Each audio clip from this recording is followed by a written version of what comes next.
So this is obviously this is going to be a retrospective on what happened with New World.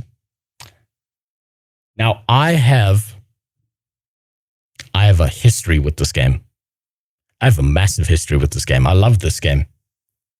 For all its bugs and all its flaws, I like the combat. I enjoyed the game. I enjoyed the gathering. I got a few legendary weapons in the game, but it just wasn't big enough. It had too many problems, too many issues. The devs kept on making retarded decisions. They changed what New World was at the last second from being an open sandbox full loot PvP game when they could have just adjusted it. Instead, they went theme park in the last few years. They fucked up everything. They got like 1 million players to play this, and then all of them abandoned the game because they kept on making retarded decisions and not fixing their fucking game. The world also wasn't big enough to support as many people as they wanted, and they kept the server size population really, really fucking small. And it was depressing, and they kind of shoehorned themselves into that decision based on the wars and the factions and so on and so forth. It got rough. It got real rough. New World piqued interest with the short they did with Amazon, with Arnie, then announced literally at the same time that Eternum was dead. I know. They did that fucking, what was that? Something level. Secret level. It was the secret level show. And you know what the worst part about the secret level was? The show that they had with Aelstrom was actually better than the game itself. They made people care about something that they were killing off. They fucked it up. They fucked it up real bad. And yet, Aelstrom lives, but it turns out New World doesn't. They screwed that shit up so badly. Steam DB player chart tells the whole story. It absolutely does. You want to see something cool about New World? You want to see something really interesting, and it's one of the most retarded graphs to look at, right? Steam New World population. I want to show you something, because not a lot of people are actually aware of this, right? If you look at the way this works, right? Game launches, you get 900,000 players. Every single end of the year period in October, November, why do you think that bump happened? Anyway, I gotta go to work. Yeah, I gotta work. Live your life, Bags. Thanks for stopping by. Why do you think that bump happened? That bump happened because at every single one of these moments, it wasn't a content patch. They ran an event where they paid a bunch of fucking streamers to jump into the game, bring their community with them, play the game, and it took about a month before no one gave a shit again, and then they dropped back down. And they did this over and over and over and over again, and each single time they did this, they had a diminishing return. They never reached the old peak of whenever they ran those events. And this is what's real fucked up about this. They didn't invite, that they mostly invited people who don't play MMORPGs to play their game, as if those people were going to stick around. They went and found a bunch of people who don't play MMORPGs, who are gaming streamers who play shit like Animal Crossing and stuff, paid them a stack load of money, who brought their communities into New World, played for a month and then left, and they had zero investment into the idea of let's get a bunch of MMORPG streamers or people who play MMOs to get into this game and play it. They barely sponsored or barely even looked at the people who were already playing the game and actually propping up the population because that was their mainstay game. They threw them by the wayside and they went for popularity and numbers. It was so fucking stupid. I saw this every single event. Every single event they did this. I saw them get like a bunch of women and a bunch of fucking people who never played MMORPGs, paid them and said, you will play this game for a month. And the second that contract was over, they vanished and so did their community and they never looked back. Do you know how fucking stupid you have to be to do that? Do you know how retarded their marketing team was? They really fucked this up. And that's not even mentioning all the bugs, all the changes in direction, abandoning the PC player base, thinking that they're going to get a bunch of people on console to play the game. And then they're like, oh, well, you know what? We'll release this one expansion for free. That'll bring people back. No, the map needed to be infinitely bigger than it was. The player base, the total player population count needed to be infinitely bigger than what it was. They fucked this up so bad. I know so much of the history of New World. And the worst part was the retarded decisions all of them made. Fuck, it was rough. Guys, let's play Dr. Disrespect to play our game. What a genius idea. Yeah. You know, the FPS guy. Because he's going to stick around. Yeah. Right, let's see what this retrospective is. On January 15th, 2026, Amazon announced the permanent delisting of the most successful game in their gaming history, New World, as one of the largest launches the Steam platform had ever seen. Is he going to glaze it? He's going to glaze the shit out of this game and say what a shame it was, isn't he? Trapping nearly 1 million players behind historic Day 1 launch queues, it was abruptly erased from storefronts. Its servers were granted exactly 12 months to live before the digital lights went out forever. For a corporate titan that vaporized well over $1 billion trying to conquer video games, this wasn't the sudden death of a single title. It was the final chapter of a structural tragedy over a decade in the making. The world's largest online marketplace believed it could buy its way into artistic greatness, but it's a buy-to-play game. The marketing was genius. The marketing was good enough to get people to buy the game, but guess what? That's not a long-term sustainability model when you're doing this for an MMORPG. And one of the things that they had was they were selling emotes and skins and a bunch of housing stuff in the market. And guess what? You get that initial bump from the sale, but if you don't keep people around or invested enough to go into your cash shop and buy a bunch of shit, then it doesn't matter because you have no long-term strategy for keeping people around. They also promised that the game was going to not be pay to win, and then they went for a seasonal mode and they gave people XP boosts and a bunch of shit in their seasonal passes and flipped it over to pay to win. So they lied through their teeth about everything. But their hubris caused them not to lose once, not twice, but over and over until there was nothing left to cancel but themselves. And now they make phone games exclusively. This is the blueprint of a multi-billion-dollar disaster and the tragic, predictable end of New World. What if a game was built for... Right, I'll be honest, I don't think they ever planned on it going longer than 2 to 3 years. They just wanted that quick money. Potentially, yes. But they did promise the player base. They promised to God that this game would be around at bare minimum for a decade. That's what they promised. Twitch, what would that mean? What would that look like? We're going to try things that combine the cloud, that combine our new Lumberyard engine, that combine Twitch into brand new experiences. We're going straight for the Twitch. Also, they called their engine Lumberyard because it was made of wood. That's why it was so shitty. Customer. We're inspired by the way they play. We're inspired by the way they share. And we want to make a product that's worthy of them.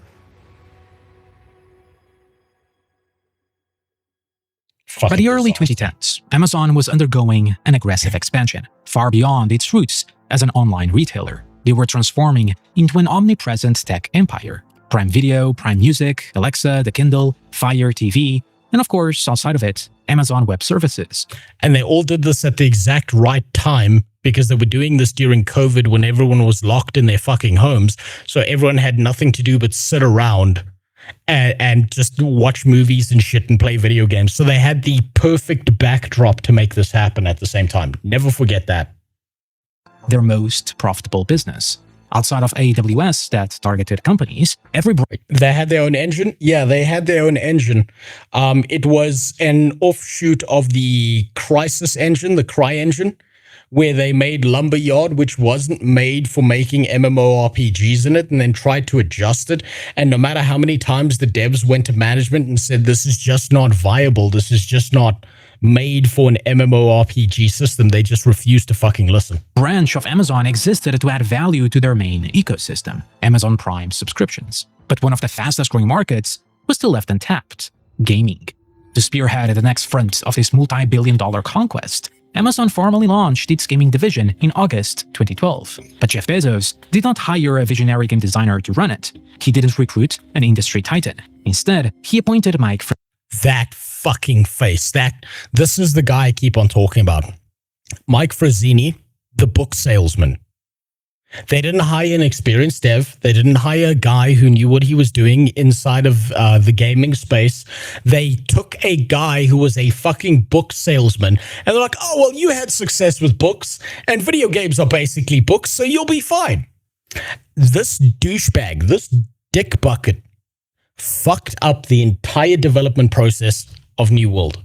And I'll never forgive him for that. Frazzini to lead Amazon Game Studios, a corporate manager who, until that point, had spent most of his career optimizing Amazon's book business division. Frazzini's goal? To target the fastest-growing markets in the industry, free-to-play mobile and Facebook games. My name is Mike. I'm from Amazon. I grew up in the 80s and 90s. I played a ton of video games. One of my favorite games Sure you did. growing up was RBI Baseball. But Amazon was far more ambitious than just making games. They wanted to control the entire infrastructure beneath them. The vehicle for this conquest was the Amazon App Store and Fire OS, paired with a hardware launch designed to reshape consumer behavior forever, the Fire Phone. And we built a better phone for Amazon Prime members. I'm excited to tell you that the answer is yes. This was the ultimate manifestation of corporate hubris. The goal was never consumer utility, it was total ecosystem capture. Amazon wanted to do for smartphones what the Kindle had done for ebooks. The Fire Phone launched at the peak of the tech industry's obsession with 3D gimmicks. And so, it shipped with something called... We call this dynamic perspective. But now, notice how I can look around. I told the Hey, you know what this sounds like? You know what this sounds like?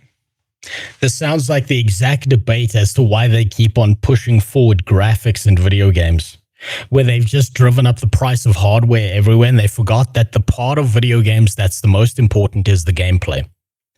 They took a gimmick and they thought that was going to sell everything. These guys have such a bad fucking marketing strategy. It's not make a product that's better than everything else. It's ape someone else's product and then put a gimmick on top of that, and that way will dominate the market. I've played games my whole life. I won the Concord World Cup. Yeah, that's because he was competing against himself. Fucking Jesus. What other buggy-ass game uses Lumberyard Engine Fork 2? I don't actually know. I think it's because it was proprietary to Amazon. I think maybe Crucible used it, but that's about it. And that was an FPS game. phone, and that's a very natural gesture. So on this one, I look up, I tilt to the right, and I see... Then there was Firefly, a tool that allowed you to point your camera at a real-world object and instantly buy it on Amazon. How about a game? I'll tap on the book, and you can see I can buy the Kindle edition. I can buy the paperback. I can go into the audiobook store. On paper, it was flawless. In function, it's a gimmick. It was a complete disaster. Where the Kindle won the market through low-cost convenience, the Fire Phone demanded premium iPhone prices, $649 in 2014. Worse, Fire OS was an unmitigated software prison. It was Android wearing a costume that didn't come with the apps everyone actually used. And for third-party apps, they're still going to depend on Amazon's App Store because, again, they can't use the Google Play Store or the iOS App Store. So they made a $650 phone instead of an app or two. Consumers flatly refused. The device then sold only a staggering 35,000 units. It was a generational flop. Within 12 months, it was dead. Amazon was forced to write off $170 million in unsold inventory. I wish they'd write off Twitch like that. Sitting on 300,000 physical monuments to their own arrogance. But their hubris and delusions didn't end there. At the same time, Wait, Star Citizen made their engine from Lumberyard. Nice. You mean another scam? Another scam is using the Lumberyard engine? Gee, I wonder when that one's going to shut down. I remember that stupid 3D glasses, everyone that was saying that was going to be the future of movies. Yeah, no, those things were fucking dumb. It made the movies look terrible. Some kids started throwing up and stuff, and then the idea was quickly abandoned. Zini was at the forefront of pushing Amazon's Fire TV as a cheap console alternative, promoting mobile titles on the big screen and even bundling game controllers. Those guys have enough money to try weird bullshit ideas and not go broke, so at least they're trying. They're not trying. right? This is the trick, Bestia, is they want you to believe that at least they're trying, but the trick behind this is they're not.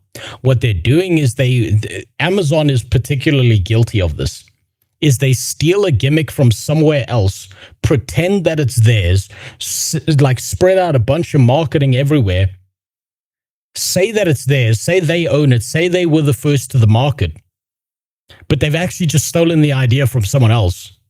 And then they can say, oh, well, we're trying new shit. Do you know what Amazon's fucking corporate slogan is? It's move fast and break things, right? The way you move fast is not by developing things yourself, because that takes time. You move fast by taking shit from other people. And then after that, they certainly broke them. During that time, Amazon Game Studios pushed roughly 10 mobile titles to their barren app store. Not a single one made a splash. The mobile pivot failed, but the gaming division only grew more aggressive. According to Bloomberg sources, Jeff Bezos viewed video games exactly like the Fire Phone, a Trojan horse to lock consumers into the Amazon Prime ecosystem. And it didn't work. And advertise AWS as the prime service for online titles. Bezos' instructions to his executives were explicit: spend whatever it takes, for as long as it takes. But Amazon would soon learn that throwing capital at video games is not the same as making good ones. On August 25th, 2014, Amazon delivered a $1 billion declaration of war. Driven by Mike Frazzini, Amazon officially acquired Twitch, the undisputed king of livestream gaming. It's not the king. Sorry, but YouTube dwarfs them. YouTube's just way fucking bigger than Twitch. And Twitch, from then to now, so maybe he's talking about back then when they acquired it. Yeah, yeah, they were the king back then. But they're just not anymore. Now they're a softcore porn site for 13-year-olds to go online, use their mom's credit card, spend $5 on some e-girl to hear them say their name so they can bust a nut on their screen. You should check the only standing Amazon game, Courtroom Chaos, the new DLC trailer with Arnold Schwarzenegger. It's the craziest AI stuff ever. I'm so fucking unsurprised by that. What's up, Wojciech? How you doing? It's an interesting gamble. To this day, Twitch operates as a loss leader, generating less than 1% of Amazon's total revenue.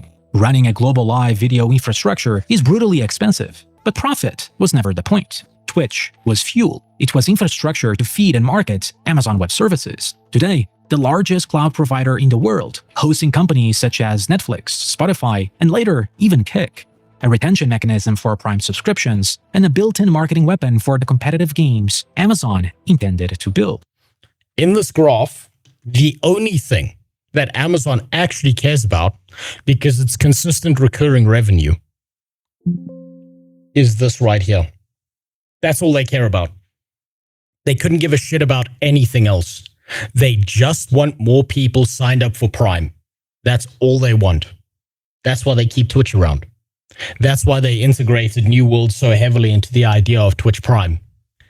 That's why their Fire Phone was all about Twitch Prime and getting the people like hooked onto that service. That's all they gave a shit about. Because the amortization of it works out that you're getting monthly recurring revenue that's highly consistent. People are less likely to cancel their Amazon Prime if it's built into an ecosystem. So even if you don't use a component of that ecosystem, you still feel like you're missing out. Well, you don't feel like you're missing out, rather.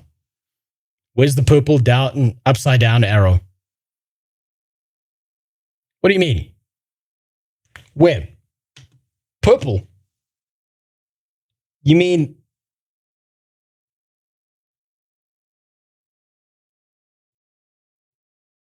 No, the writing's in red. What are you talking about?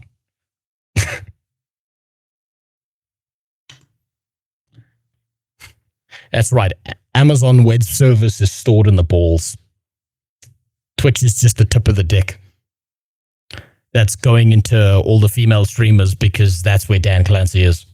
When Amazon acquired Twitch, we finally got to take those conversations and turn them into actions. What are we going to do now that we're, part of the same team? With the platform secured, Mike Frazzini made yet another move. They started poaching industry veterans, devs like Kim Swift, the brilliant designer behind Portal, Clint Hawking, the legendary director of Splinter Cell, and Ian Vogel. This is my favorite part, because they poached all these guys who knew what the fuck they were doing and then listened to none of them because the book salesman believed he knew better than them.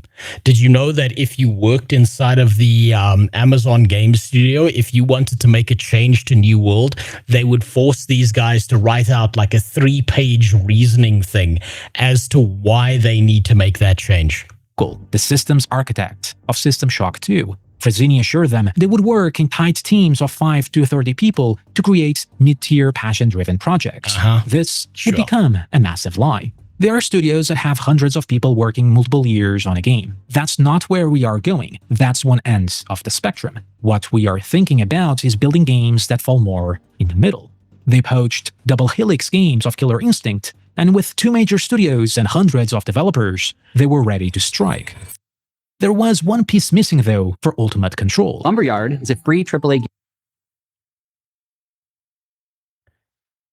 The worst engine. The absolute worst fucking engine to try and build an MMORPG on. Whatever, Red Punk. They deserved this. For the single fact that the retard in control of this company, the fucking book salesman, decided that they need to use Lumberyard. They need to use this thing that's not built for MMOs to build an MMO. Game engine, deeply integrated with AWS and Twitch, and comes with full source. Instead of utilizing tools like Unreal Engine or Unity, Amazon spent an estimated $50 million in 2014 to license Crytek's CryEngine, then modified it, rebranded it as Lumberyard, and later as Off. Frazzini's mandate was absolute. Every Amazon game must be built using Lumberyard. Games, of course, are more... See, they forced these devs to use a fucking shitty system that made 0 sense whatsoever. More and more connected. There's vast, vibrant communities of fans that exist online. More game developers are starting to think about how can you create a more rich and deeper experience with not only the broadcasters, but also their communities. You sure about that?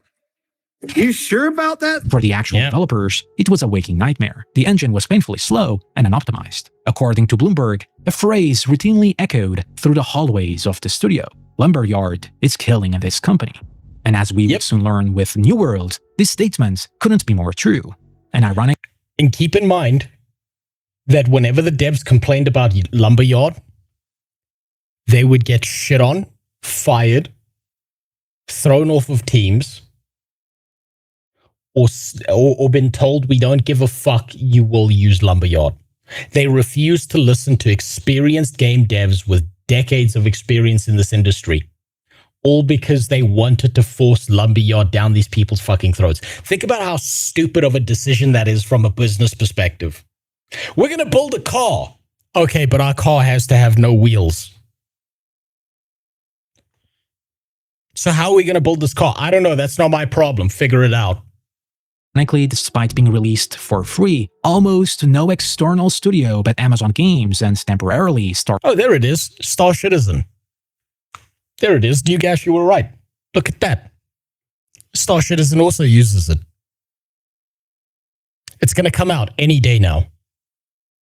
To be fair, for the first idea survival game, it could have worked not for an MMO. It wouldn't have worked for the survival game either. Mostly because you've got to understand that these guys who are in control and making the decisions for the devs didn't understand the gaming space. That's why they changed direction entirely, like 1 or 2 years before they were supposed to launch.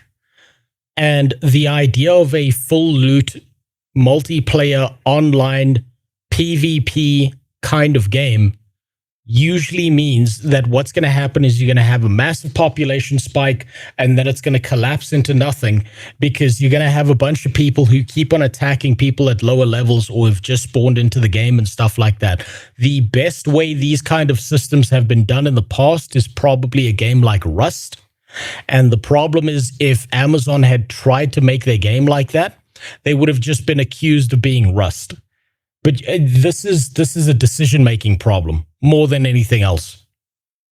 So they would have, like, even if they'd stuck to their main goal, their original main goal, I believe that they would have fucked it up. Maybe not as quickly as they did with New World and what they turned it into, but they would have fucked it up eventually because they had a fucking book salesman at the helm instead of someone who understood video games. Our Citizen utilized the Lumberyard engine. The consequences were inevitable. The industry veterans who had been bought with high salaries and stock options realized the paradise was an illusion. Clint Hawking, for an example, fled back to Ubisoft. Still, the premise was scary to competitors. Some of the industry's brightest minds, backed by a $1 trillion company and a brand new flashy game engine.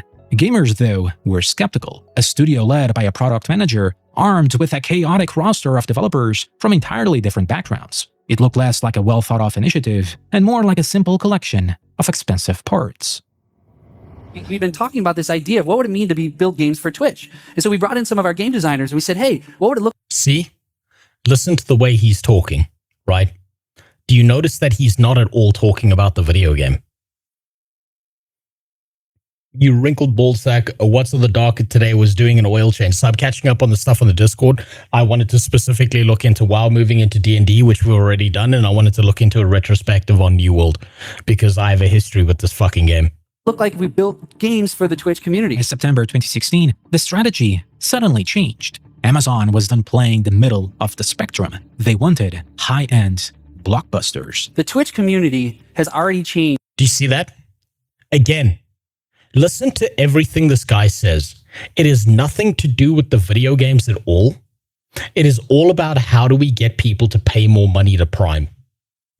Every single thing this fucking guy said had nothing to do with video games when he stood up and spoke. He's like the exact opposite of that guy who's in charge of Guild Wars 3. I'm forgetting his name right now. It's Colin, I think it is. Yeah, it's Colin. He's the exact opposite. This is like the yang to Colin's yin. He does such a bad job of it whenever he talks because it's always about Twitch. It's always about subscriptions. It's always about how do we integrate this into a wider thing. It's never about the fucking video game. And what he doesn't seem to understand at all is that people play video games primarily for the gameplay. Does he have a recent bad hair transplant? No, that's just natural. That's just natural. RuneScape did the PvP better than most PvP MMOs. Yes, they did. They absolutely did. That's why they're still around today. Guild Wars 3 will walk the same road with Unreal Engine. No one can play, and the 10 people that can play it will not be enough to pay for all the development. I think that Guild Wars 3 is already misstepped in calling it an MMORPG when you're not going to get a full MMORPG experience. A bunch of people are going to buy it and play it and realize it's not what they want and then leave. And for lying through their fucking teeth, they probably deserve that. That's what I think. But until we see gameplay, all I have to say, all anyone has to say is speculation. That's it. And you got to know for a fact that anyone who's an ArenaNet partner is going to tell you that this is the best thing since sliced bread. They're always going to say that. That's why I'm staying on Guild Wars 2. You should. You should. If you want an MMORPG, you're going to be playing Guild Wars 2. You might jump over to Guild Wars 3 to try it out and realize you like Guild Wars 2 a lot more. That's going to happen to a lot of people. This reminds me of someone who asked Glenn Schofield, why don't you just use your own engines to make it? He gives an example of how they used the Tiger Woods engine to make the Lord of the Rings. Yeah, it's about right. Changed the way games are experienced.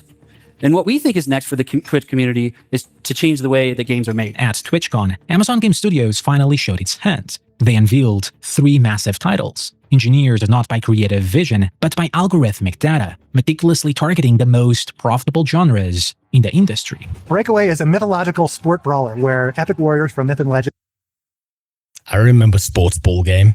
That one didn't work out too well either. team up and face off in fast action competition. And it's played in these mythological locations like El Dorado or Styx or Valhalla or Atlantis. Each of the warriors has unique buildables that they can lean into to fortify their stronghold or to go on these offensive drives. We're very hopeful about the competitive scene, but for now we just wanted to make a game that at its core was just really, really fun to play and really fun to watch. The first was Breakaway, a mashup of a sports and hero-based game. Two teams fighting over a ball to score a goal using buildable defenses. Think Rocket League meets League of Legends or Smite. No. You see, he doesn't know his history here. Do you know what this game mode is? It's literally a ripoff of an Unreal Tournament game mode that you used to play in multiplayer, where you get a ball that you have to fire off at your friends and they can collect it. It is quite literally straight out of the old Unreal Tournament games. Similar to Capture the Flag, but not quite the same thing. This is straight up, if you go back, I think it's Unreal Tournament 2004, there's a game mode that is quite literally this exact thing. Where it's you collect a ball and there's like a bunch of different power-ups and everyone's trying to shoot you and your teammates have to protect you, and you can fire off the ball because when you've got the ball, you get a gun and you can launch it at your friends, and there's a bunch of obstacles and shit. I still remember it.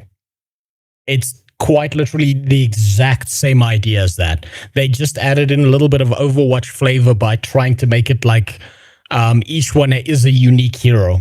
Naturally, it was built from the ground up for total Twitch integration. Stream Plus is a loyalty point system that where players Wait, you can't go back? Epic delisted Unreal. Yeah. Okay, never mind. You can't go back. You got to go find old-ass YouTube videos to see that. can earn points by watching streams, and then they can use those points in polls and wagering. MetaStream is a data pipeline that comes straight out of Relay and straight into OBS, so it allows you to create unique overlays that have statistics. Broadcaster Match See?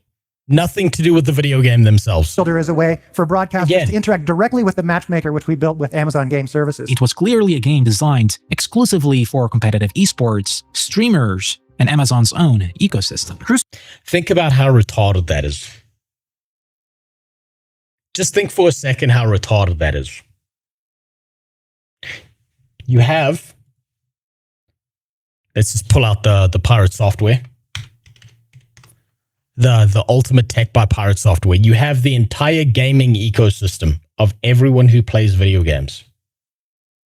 Then inside of that, you have 20% of that are the people live streaming that game. Then inside of that, you have 20% of the people who are watching people play those games. They decided to target this. So they quite literally made their games for streamers to play on live, like while they live streamed, and neglected this entire fucking market of people who play video games and never open up a Twitch stream. Oh, by the way, there's another circle around that. Sorry. This is the streaming ecosystem. These are the people who are on Twitch, and then these are the people watching. And if this is a Twitch specific game where you have to be on Twitch, or you got Prime, or you got all that other shit, you are now neglecting the wider streaming ecosystem, and you're neglecting the wider gaming ecosystem. You're doing everything in your power to narrow down the niche so much that you're never going to have enough players who sit around and play these games. The hubris was fucking insane to think that this was going to work. If we go and look right now at the amount of people streaming and playing Baldur's Gate 3, it doesn't even come close to the wider population of people who are playing Baldur's Gate 3. It's not even close. Most people are not watching streams. Crucible is such a fucking shame. It was so close to being the return of Gigantic, but it was so horribly optimized and unbalanced. Then they killed it. They didn't kill it. They unreleased the fucking game. They quite literally unreleased the game. They took it away from people. They couldn't even leave it alone. It's fucking insane what they did. They killed it because they couldn't fucking understand the genre. They don't understand any of the video game industry genre. That's why they put a book salesman in charge instead of someone who has the experience to comprehend what works and what doesn't within the gaming industry. Have you played Soulframe yet? It's not an MMO. Yes, I've played a little bit of Soulframe. It's actually pretty fantastic. No, but they worked at Blizzard. I don't know if you knew that. Yeah, no one knows. He never talks about it, right? He never talks about it. It's like one of those like deep lore facts that only the real pirate heads know. Only the real people who watch his streams will ever know that he worked at Blizzard. And on top of that, did you know he was a second-generation employee? I mean, the nepotism, it just makes it so much better. Crucible was actually a well-made game. It just a terrible game mode. Crucible is not a well-made game if the game mode is terrible. Because the primary reason people play video games is the gameplay. That's like saying peanut butter and jelly sandwiches are fantastic. It's just too bad they forgot the peanut butter and jelly. You're eating bread. You're eating bread. You've got the foundation of something. Compared to New World. Oh no, absolutely compared to New World, this had more polish to it. Crucible is a last one standing, third-person shooter in which 12 hunters enter an alien hostile world, but only one emerges victorious. Because the world itself is dangerous, players have to work together, but unlike a lot of team games, players can actually make or break alliances on the fly, so you have to kind of watch your back. Second was Crucible, a 12-player class-based third-person PvE/PvP shooter that desperately attempted to match. And you know why they made this game, by the way? They made this because they saw the success of Overwatch at the time, and they thought they could dominate the market using this. It's straight up, they saw what Overwatch was doing, and they were like, we can dominate the market if we just steal that idea and twist it a little bit. Mash together the hero shooter genre, MOBAs, and the rising tide of battle royales. It was a literal checklist of every profitable trend in 2016 that Amazon execs believed would print money. Lawbreakers, Battleborn, years later Concord, and Highguard. The gaming all incredible games, huh? Industry is a graveyard of over-curated, over-designed hero shooters that forget to give gamers a reason to care. Amazon was simply one of the earliest to dig the trench. But you see, to give you an idea of the scale of this delusional trend chasing, behind closed doors, teams were also forced to work on an unannounced game, Nova, a direct clone of League of Legends, but with... Do you see what these... I swear to God, every single time Amazon tries to make a PC video game, they have no creative ideas, they put the wrong people in charge, and they just copy-paste whatever they think is working at the time. They don't make new shit. They just don't. Colin is a smart guy from everything I've seen about him. Yeah, he seems like a smart guy. Every time he speaks, he gives me more hope for Guild Wars 3 than whenever I look at their trailer. That's for fucking sure. I want Gearbox to unruin Gigantic. Too bad. You will enjoy your slop. You're not allowed. That's illegal. You should be arrested for a sentence like that. Oh, that Battleborn was quite good, but it was a PvE MOBA, but people treated it like Overwatch and was directly compared to Overwatch. It's because they had direct abilities from their heroes like that matched with what Overwatch was doing. It looked like an Overwatch clone. It played like an Overwatch clone. And it doesn't matter how many times you change the systems around the game. If what you're doing is the exact same thing as before and you've just done a little twist on it and it's not higher quality and it doesn't advance the formula and it doesn't develop it further, then you're fucked. A good example of this is PUBG came out. PUBG was janky and clunky, but it was a unique, new, and interesting thing. And then Apex Legends came out, and they had their turn on the formula, and they upped the quality. And then Fortnite came out, and I know this is going to drive some of you fucking mad if you're over the age of 5, but Fortnite is an overwhelmingly good, dominating game because it did all the things in the right way with a high-quality, precise gameplay that got players fucking hooked to that formula immediately. People lost their minds over Fortnite because it advanced the formula once more. Amazon is incapable of advancing the formula. They are only capable of taking the formula, making it lower quality, and then twisting a few features around and pretending that it's something new and interesting. It just doesn't work. You have to advance the formula. Wasn't Battleborn released near the same time as Overwatch? Yes, it was. as far as I remember, but that doesn't matter. It still looks like an Overwatch clone. And so that's what it became. You got to remember, here is all the facts and logic and knowledge and information, and here is the public perception. And there's a little bit of overlap, but none of that matters because what matters is the public perception. That's all that matters. Like you can't be using logic and reasoning and sensibility when you're looking at these arguments. You've got to look at this from what does the widest amount of retarded people out there think and what are they going to screech online? That's it. Apex was 2019, Fortnite was 2017. Yeah, I got those two backwards. But you know what? Apex was still an advancement on the formula for PUBG. My core point is, right, there was PUBG, and then other things followed it that did something similar, but they advanced the formula. Apex Legends did it, Fortnite did it. That's just how it works. The only thing I have a lot of praise for New World was the goddamn sound. That pickaxe in the distance was an orgasm. Their sound design was fucking exceptional. I love their crafting systems as well. The real-time strategy They were twist. This was the main project that would utilize and market Amazon's famed AWS, forcing 10,000 players into a single massive server simultaneously. According to Wired, Bezos openly pressured executives to build something, quote, so mind-bogglingly awesome that there should be no doubt in anyone's mind why they should use AWS. This delusion, more about AWS and less about the functional, fun video game, was known internally as the 10K initiative. Do you see how everything these guys at the top are talking about? I'll say it again. Nothing to do with the actual fucking game. Then there was Intensity, a desperate attempt to copy Fortnite. Around the office, these projects earned a telling nickname, the Bezos Games.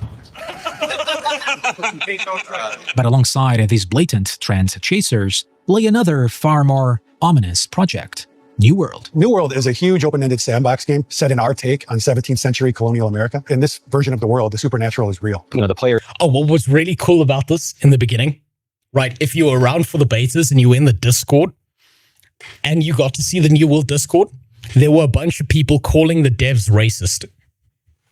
There were a bunch of people screeching that this is actually really, really racist to set it in the colonial era. And I still remember replying to one guy. I was like, okay, so what part of the map do I go to exclusively kill Native Americans? Can I scalp them? I'm not kidding. There was an entire massive debate that happened in the New World Discord where people were screeching that the game's racist because it's set in the age of discovery. It was fucking great. I loved it so much. It was amazing. PUBG dropped the ball hard by not focusing on improving the formula. Fortnite was handed the maker on a golden platter because the devs on PUBG were too busy focusing on dumb shit like movie tie-ins. Yes. Yeah, they lost focus. They straight up lost focus to everything. Textbook examples of not taking advantage of a golden goose. Yeah, no, they sat on their haunches and they believed that they were going to be dominant for the next 10 to 15 years, and then they fell off. Tale as old as time. Keeps happening. I remember the racist dev crying. It was so good. I used to love it so much. Our content, you know, they build villages and farms and towns and forts. We say carve your own destiny because you can play the game as you want to be an explorer and go explore this big world. Cool, do that. You want to be a soldier and protect people? Do that. You want to be a farmer? These permanent spaces that they carve out of kind of this cursed, monster, haunted, hostile wilderness. Whatever they do with it and in it and to one another is really up to them. A supernatural vision of colonial America, an open world MMO sandbox with full loot PvP, territory control, and Rust's full loot PvP, territory control. You built your own bases. You could turn your base into an entire town. It was controlled and managed by the players. You could attack and destroy everything. They took all of that shit away. All of it. Any uniquity or anything interesting that they had, they completely took away. What up? Just got here. What's up, Blue? What are we reckoning about the WoW D&D news? It comes down to this, Lou. It is exceptional for short-term marketing and money. They're going to make so much fucking money off of people who've never played TTRPGs or D&D anymore. but it is a red flag for their creativity that they are starting to lean into other universes and worlds and games and shit like that, because they don't have the ability to create worlds and stories of their own the way that they used to. And also, there's a lot of Fortnite-ification going on there. They're looking for these big partnerships because they're trying to bring more people in. I think they're trying to railroad harder in these kind of campaigns, and they're trying to get rid of DMs, which is the biggest bottlenecks for sales. Style survival crafting. It was free to play, massive in scale, and funded entirely. Any estimate on the duration of the stream? No, because my power might cut out at any point in time. That's why. Shit might just go wrong. This whole week has quite literally been me getting power surge nonstop. The government fucking up my batteries, having no internet, so who the fuck knows? By microtransactions. Of course, it wasn't without Twitch integrations. In their website, it claims that New World was focused on emergent gameplay and rich social features, including deep Twitch integration with broadcaster-led events, achievements. When they, I'll say it again, broadcaster-led events means that they paid a bunch of Twitch streamers who don't play MMOs to play their game for like a month, and then the second their contract was over, they all fucked off again. Rewards. It was the most ambitious title of the three, aimed at the audiences of the biggest streamed survival games, and the old-school hardcore MMORPG players that most modern studios had abandoned. It was also one of the hardest genres in the industry to balance, considering most full-loot PvP MMOs collapse under the crushing weight of relentless player griefing. Just like the Fire Phone before it, Amazon's hubris told them they had the capital, the manpower. They could have just solved the griefing issue, and they just didn't. They kept taking away the nuance from their game. It was really fucking stupid. Isn't that what the timeline leaks have shown, though? They're moving away from funneling everyone into WoW and instead reviving old properties, expanding into different markets. Yes. So there's two marketing terms here, right? There's kind of like this idea where you've got your surface level for things, right? And you can either go wide or you can go deep. But trying to do both at the same time is impossible. So you can either target this market over here, or you can target this market over here, and you can be very shallow and get a very broad market. Or what you can do instead is you can say, we're going to go deep into one single market, one single niche over here. And then once we've hit market depth, then we can start to expand out into something much bigger and much more useful.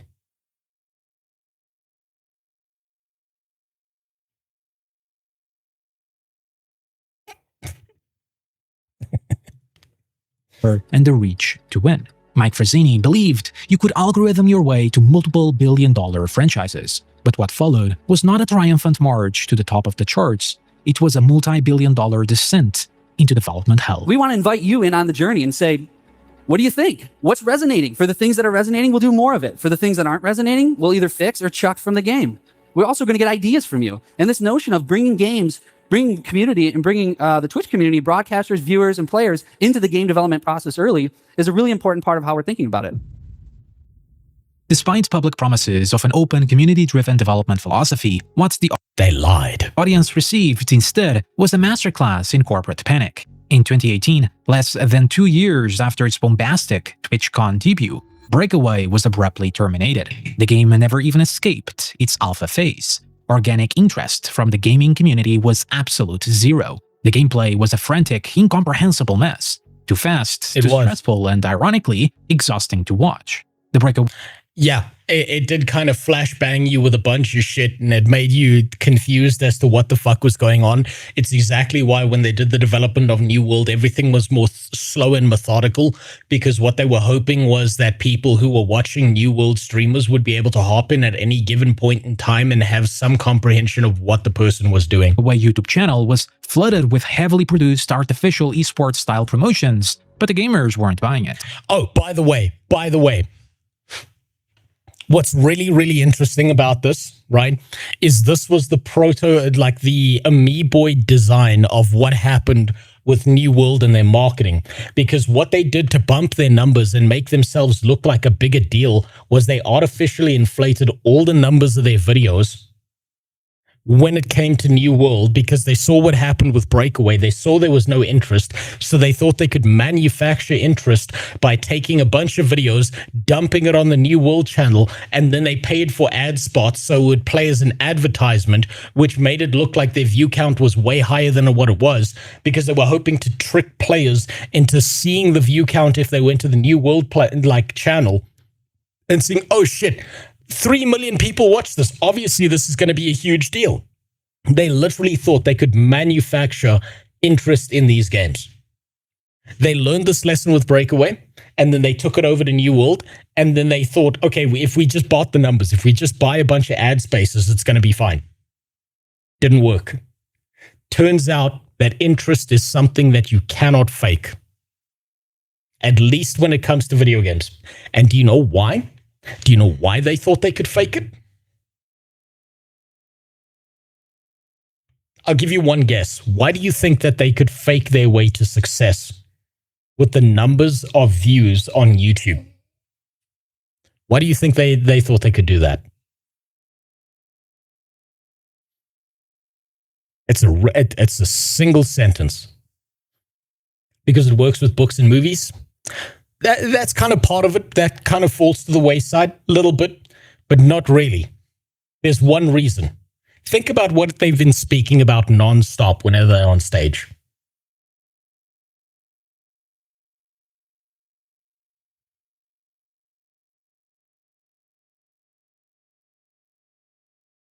Amazon fake reviews? Nope. They own a stake in YouTube? No. Amazon and Twitch already knew that every single one of the biggest streamers on their live streaming platform were botting the shit out of their views. They already knew this. And they thought they could do the same with New World. They thought that what they saw people doing on their platform worked the same with video games. And it just doesn't. They knew. They fucking knew. They knew, and they tried it with a video game because they thought they could bot their way to success the same way large streamers bot their way to success in that space. Then what they did, when the narrative started turning against them and people started shitting on New World, the next thing that they did was they got a bunch of bots together and they started posting on Reddit, they started posting in YouTube comments, wherever they could. And you will know this as a singular fact. If you see the botted comment post, New World just feels good different.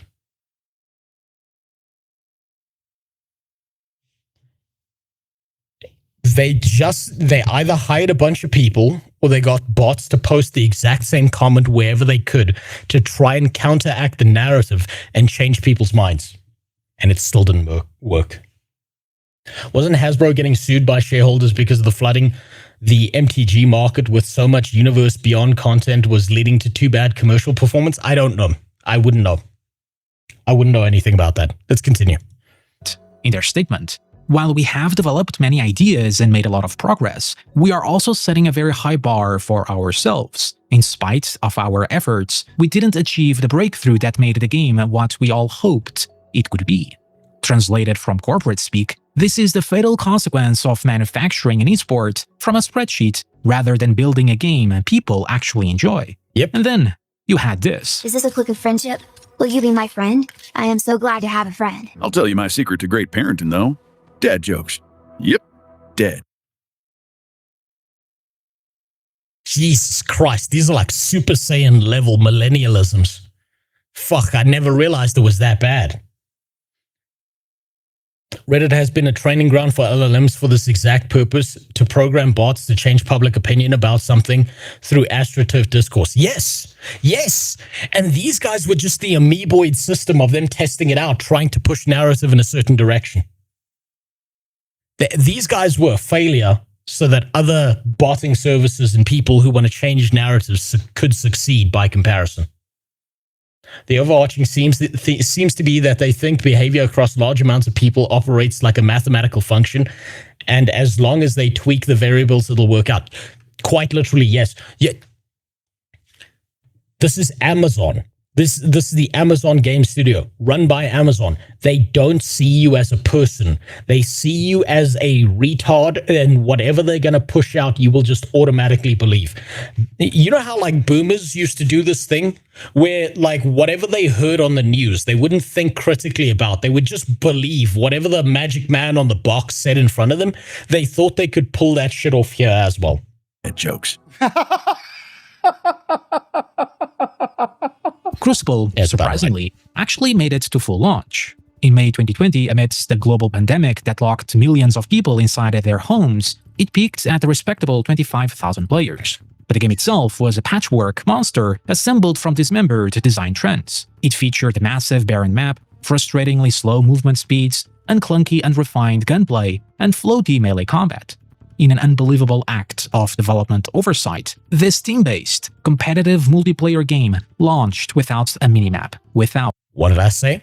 They take an idea from someone else, they shove it into their fucking game, and they somehow make it worse every single time. Voice chat, and without text communication. Listen, this game should not have been released now. I had moments where I enjoyed this game, for sure, brief flashes of what could be, but this is not it, and it's not even close to being it at this point.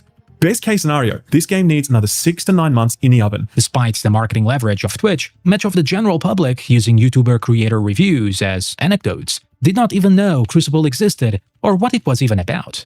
Yep, I've literally never heard of this till now. Within 60 days, the player count cratered to an embarrassing 200 concurrent users. Matchmaking became mechanically impossible, and what followed was an unprecedented act of humiliation. Realizing this. Okay, so something really cool happens with Amazon games in particular, right? That not a lot of people see. Every single one of their games has the potential to be something greater than what it is. This was the same with Crucible. This was the same with their sports ball game that they didn't release. This was the same with New World.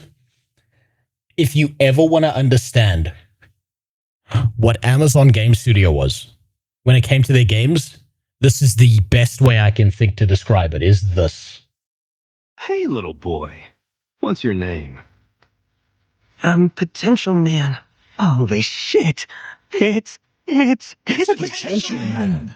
This looks like a job for Potential Man. He has 0 feats, 0 relevance, and the potential to rival even me. If and when, but never is. I screw up all the time, but that is being a bum, and that's my greatest potential. Do not fear! Potential Man is here! Did you say potential?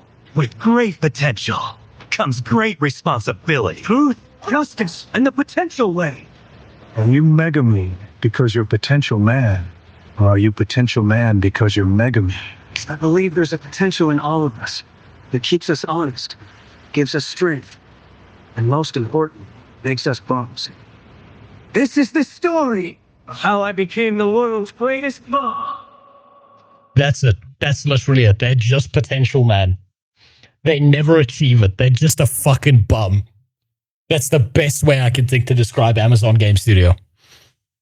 Scale of the disaster, Amazon forcibly pulled Crucible off the public market, rolling it backwards from a full release into a closed beta to discover the fun factor they forgot to program. It was a brief stay of execution. By October 2020, Crucible was quietly taken behind the corporate curtain and shot dead. Full refunds were issued. And after 8 years of development and hundreds of millions of dollars spent, Amazon Game Studios had still failed to deliver a single successful title. Worse still, public failures were only the tip of the iceberg. Nova and Intensity were quietly cancelled in 2017 and 2019 respectively, resulting in dozens of layoffs right in the middle of E3.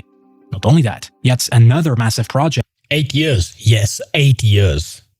Think how much money Amazon poured into these fucking games just to fuck them up over and over again. They have all the potential in the world to make something great, and they never achieve it. Not once. project led by none other than John Smedley, the legendary co-creator of EverQuest, would also be eventually cancelled.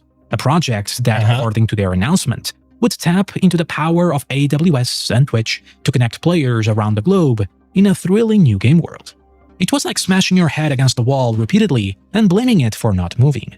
And their delusions didn't end on the games. Sometime during 2017, Frazzini seriously attempted to launch an Amazon Games storefront inside Twitch, a direct competitor to Steam. God, I wish that existed. Solely to avoid Steam's 30% revenue fees, before his studio had successfully shipped a single successful game.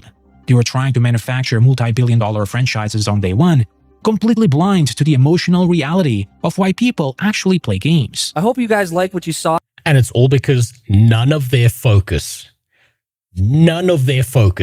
whatsoever was on making good video games. All they gave a shit about was getting people to sub to Prime. That's all they cared about. Nothing they say has to do with let's make an awesome video game. Not once. Thank God, but also goddammit about the Amazon Lord of the Rings MMO. I'm so fucking glad. Oh, thank you for reminding me, Frenchie. I am so glad that the Lord of the Rings MMO got cancelled.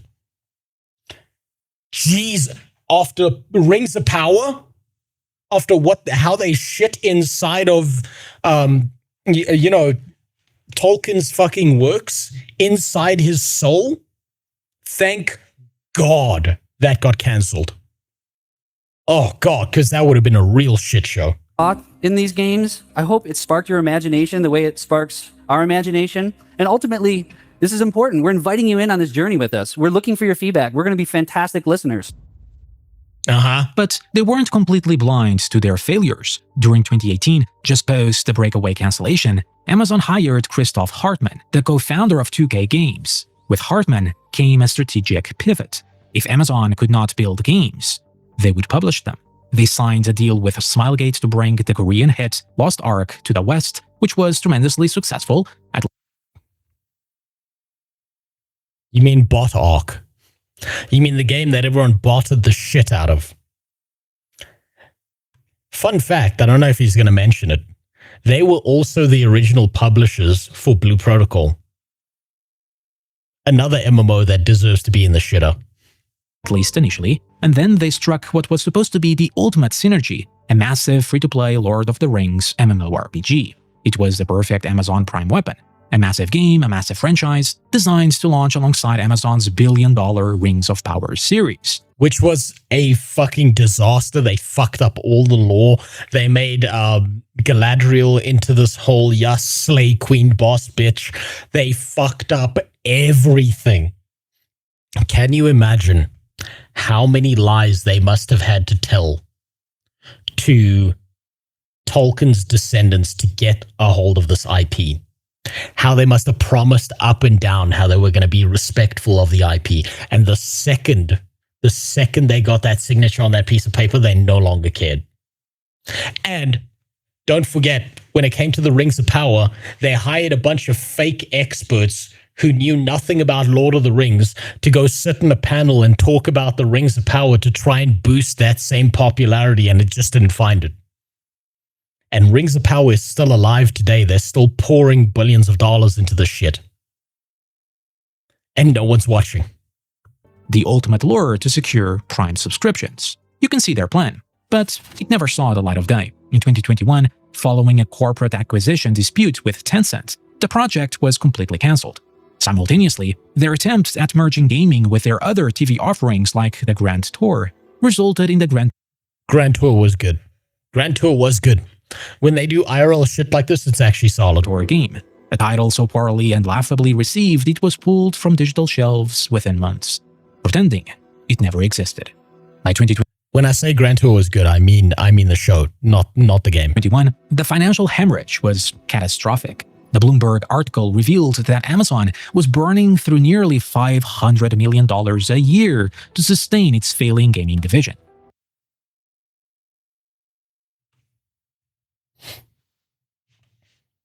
How much does Amazon through every year keeping Twitch alive.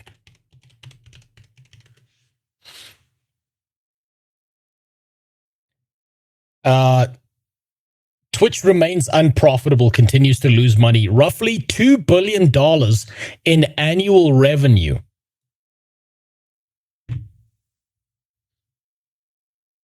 They burn through $2 billion in annual revenue approximately.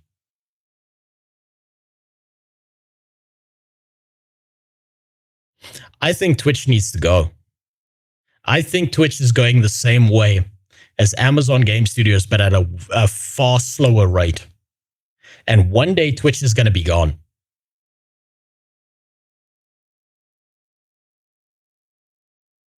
How do they lose that much? I don't fucking know. You got to remember, Amazon has more money than God. Amazon quite literally can buy countries and not even feel the impact. Well, the hateful rings of power, that show taught me why a ship floats and a stone cannot. Did it teach you that metal armor is the ideal gear for climbing the side of snowy mountaintops too? Dan Clancy will run out of coke eventually. Or he'll die from it, one or the other. Amazon's yearly revenue for 2025 was $716.9 billion. And for the 12 months ending March 31st, 2026, it was 742. That's why they can burn through it. That's exactly why they can burn through that much money. And guess what? It would have been 744 if they just deleted Twitch. I think they should do that. Cumulatively, we can assume well over $1 billion would be vaporized without a single successful launch. By this point in time, Jeff Bezos stepped down as CEO of Amazon. Mike Frazzini was running out of time. Every failed project, every scrap of remaining resource, and every desperate hope of the entire division was then funneled into a solitary game, New World. Yes, but how are they making those losses? Server costs, maintenance, paying an over-bloated staff who doesn't do anything, attempting to automate systems that shouldn't be automated before they're ready to be automated, marketing. Server cost is a big one, right? Server cost is a fucking huge one. Someone runs... There was a calculator out there. It's probably still live, where it's like if someone runs a live stream for like 5 hours, it costs Amazon something like $10,000 or something like that. Now imagine you've got 1 million people who are streaming and doing that. Right, it's mostly server costs and keeping the processing going and making sure it's all, running properly. It's mostly running it off of AWS and shit. So they've reduced their costs as much as possible, and it's still fucking expensive to do it.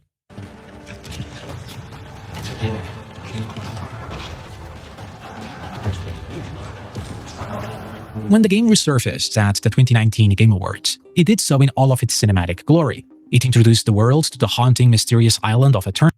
Oh, that bitch right there. Jesus Christ. Isabella was built up as this gigantic plot point, like she was going to be this huge deal. And then she was just a single boss in a single dungeon. She was barely involved in the story whatsoever. She was meant to be like the main antagonist to your character who kept on showing up. And then she just never did. It was miserable. Burnham, filling the screen with grim Spanish conquistadors. The dark historical aesthetic immediately sparked genuine curiosity. The free-to-play model was abandoned for a traditional buy once, play forever $40 box price with microtransactions, which was far more appealing. But behind that polished cinematic, the actual project was running headfirst into a massive identity crisis. You see, in its 2018 alpha state, New World possessed that distinct, hardcore identity. It was a brutal, full-loot PvP survival sandbox. People fucking loved this, by the way. When they got to play this in the alpha, people lost their shit. They were so excited about this. There was no overarching narrative. There were no traditional quest givers. It was a gameplay loop fueled entirely by player conflict, territory control, and organic Rust-style survival economics. In a 10-minute gameplay showcase shared in early 2019, you could see exactly how deep those roots went. The footage felt less like a genre-defining epic and more like a typical survival sim. gathering, chopping down trees, crafting primitive gear, and grouping up to siege player-made settlements. It was basically medieval Rust. Strip away the unique colonial setting, and the initial community impressions were incredibly mixed. Some loved it, others dismissed it as just another survival sim. But then the data arrived. In a 2019 blog post, developers admitted that a tiny percentage of high-level players were relentlessly grifting newcomers, I remember this. People, so what the high-level players would do is that they would find the spawn points of new players and just kill them over and over and over again and just keep them in a down state. And all they needed to do was to fix this was have a mob that spawned that when you're killing someone below a certain level threshold, this mob showed up and killed you instead and took all your shit. That's all they needed to do to fix this. Or make safety zones for new players so that they could get to a certain level before people started fucking with them. That's all they had to change. And instead they were like, no, we need to pivot entire directions. Hey, you know how amazing World of Warcraft is as the biggest MMORPG to ever exist because it's theme park? Let's do that. They tried to change the entire game mode. It was so fucking bad. Best fun I had in New World Endgame was stirring up drama between factions in World Chat. The most fun I had was going out into the wilderness with Iconic, and we ran around killing people, and we had like a whole bunch of Brazilians and Germans getting really fucking mad at us because there was VoIP in the game, and they kept on screeching at us because we were just fucking murdering them nonstop because they sucked at PvP and they couldn't even beat me on my fucking 200 ping internet. Having player retention rates off a vertical cliff. It didn't take a genius to figure it out. PvE is vastly more popular than PvP in MMOs, and full loot PvP sandboxes like Mortal Online 2 remain extremely niche because, among many other reasons, a small subset of players inevitably controls the world over everyone else. That's fine, but that's because of the way Mortal Online 2 is built. You want to look at a massive game that does this formula correctly?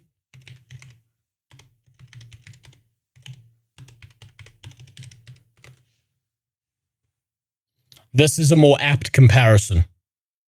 And look how its player base has grown over time. Look how much better this is doing. This could have been what New World turned into if they had stuck to their original direction and fixed their fucking mistakes. Were you killing low-level people? Are you the problem? No, I was killing people who were higher level than me. I was killing people who were too fucking retarded to figure out how to play the game. They were like 5 to 10 levels above me and Iconic, and we were just better than them. We knew how to dodge. That's it. We just knew how to dodge, and we just kept beating the brakes off of people for a while. It was wonderful. In World vs. World and Guild Wars 2, some people are so salty, they'll get a friend on the enemy team and put someone in a down state, and then the friends will start rezzing them, locking them in a down state. I'm unsurprised by that. That's typical Guild Wars 2 player behavior. Completely unsurprised by that. Was fun for 2 weeks, then became apparent endgame was an afterthought. What endgame? What endgame? Never played New World? I don't regret my decision. You made the right one, unlike me. Making those newcomers leave and they themselves eventually growing bored. In a shocking move, with less than 2 years left in development, the core mechanics of New World were fundamentally rewritten. Full open-world PvP and looting was stripped out, replaced with a harmless optional toggle and 3-player factions, with clear attacker and defender 50 versus 50 PvP wars. The team then scrambled to turn a hardcore sandbox MMO into a more traditional solo-friendly theme park hybrid. It was a desperate compromise. To fill It wasn't a desperate compromise. It was a direct decision made by that fucking book salesman.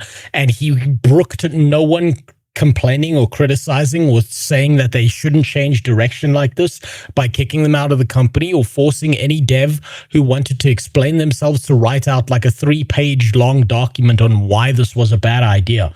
And he took those 3 pages and he threw them straight in the fucking trash after he was done wiping his ass with them. You played with friends, which sounds like fun though. I don't have any MMO friends. Find some. It's really fun. Like any MMO is infinitely better when you've got someone else to play with. Way better. What is this? This is a retrospective look at New World. That's what this is, Gresh. In Guild Wars 2, Necromancer can achieve a 30-second fear in PvP and world versus world, kind of like the CC lock thing from Red Empire video, but by themselves. And also you die from passive fear tech and Dairy Queen relic. You know, I'm unsurprised by that. I never got to experience it myself, thanks ArenaNet, but I'm unsurprised by that. The massive void left by the removal of mass PvP, developers had to hastily shoehorn in PvE content, such as world events or instanced dungeons. Hi there, I'm Scott Lane, game director on New World. I'm here to... Scotty boy. Man, this guy talked a real good game back in the day. Talk to you about our progress, our plans, and our launch date. So last summer, we communicated that New World would launch this spring and that the team was going to focus on adding more mid and end game content. Since then, we've identified a few very compelling features that just wouldn't make that time frame, and we believe these features are going to transform the game, so we're going to take the time to add them before we put New World in your hand. And then he lied, and they switched over to console players and sold them the same slop. Through multiple delays in July 2021, the non-disclosure agreements were to be lifted. The beta was about to be unleashed onto the internet. For the first time, Amazon was to allow the public and streamers to broadcast the game unconditionally. Our vision is for New World to be a game where PvE and PvP players not only coexist, but they complement each other. And your feedback is helping us make that a reality. You guys have the potential to make the next great MMO. I believe in you. I'm potential, man. It happened again. Potential man shows up and he's a bum. That's exactly what this fucking game was. I'm still mad at New World for this. Did you know Scott was a mobile game developer before New World? Yes, I did. I did. And my cope at the time was at least he was developing something adjacent to PC video games. That was my cope. That's how I justified it to myself. Holy crap, I got a New World last night because I remembered it was still going, then hopped off. I bet leaving felt better than entering, didn't it?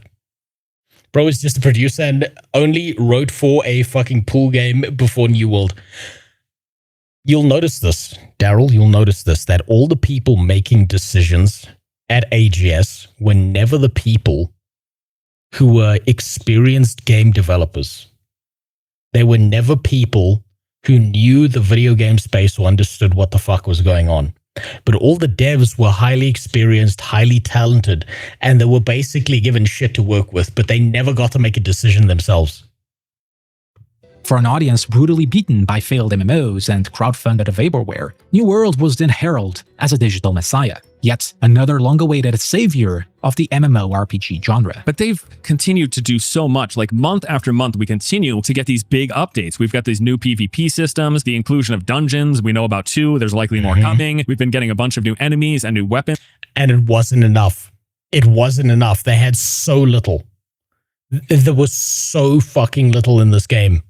And once you'd run the content, what they thought was, this is a thing that he's probably going to skip over.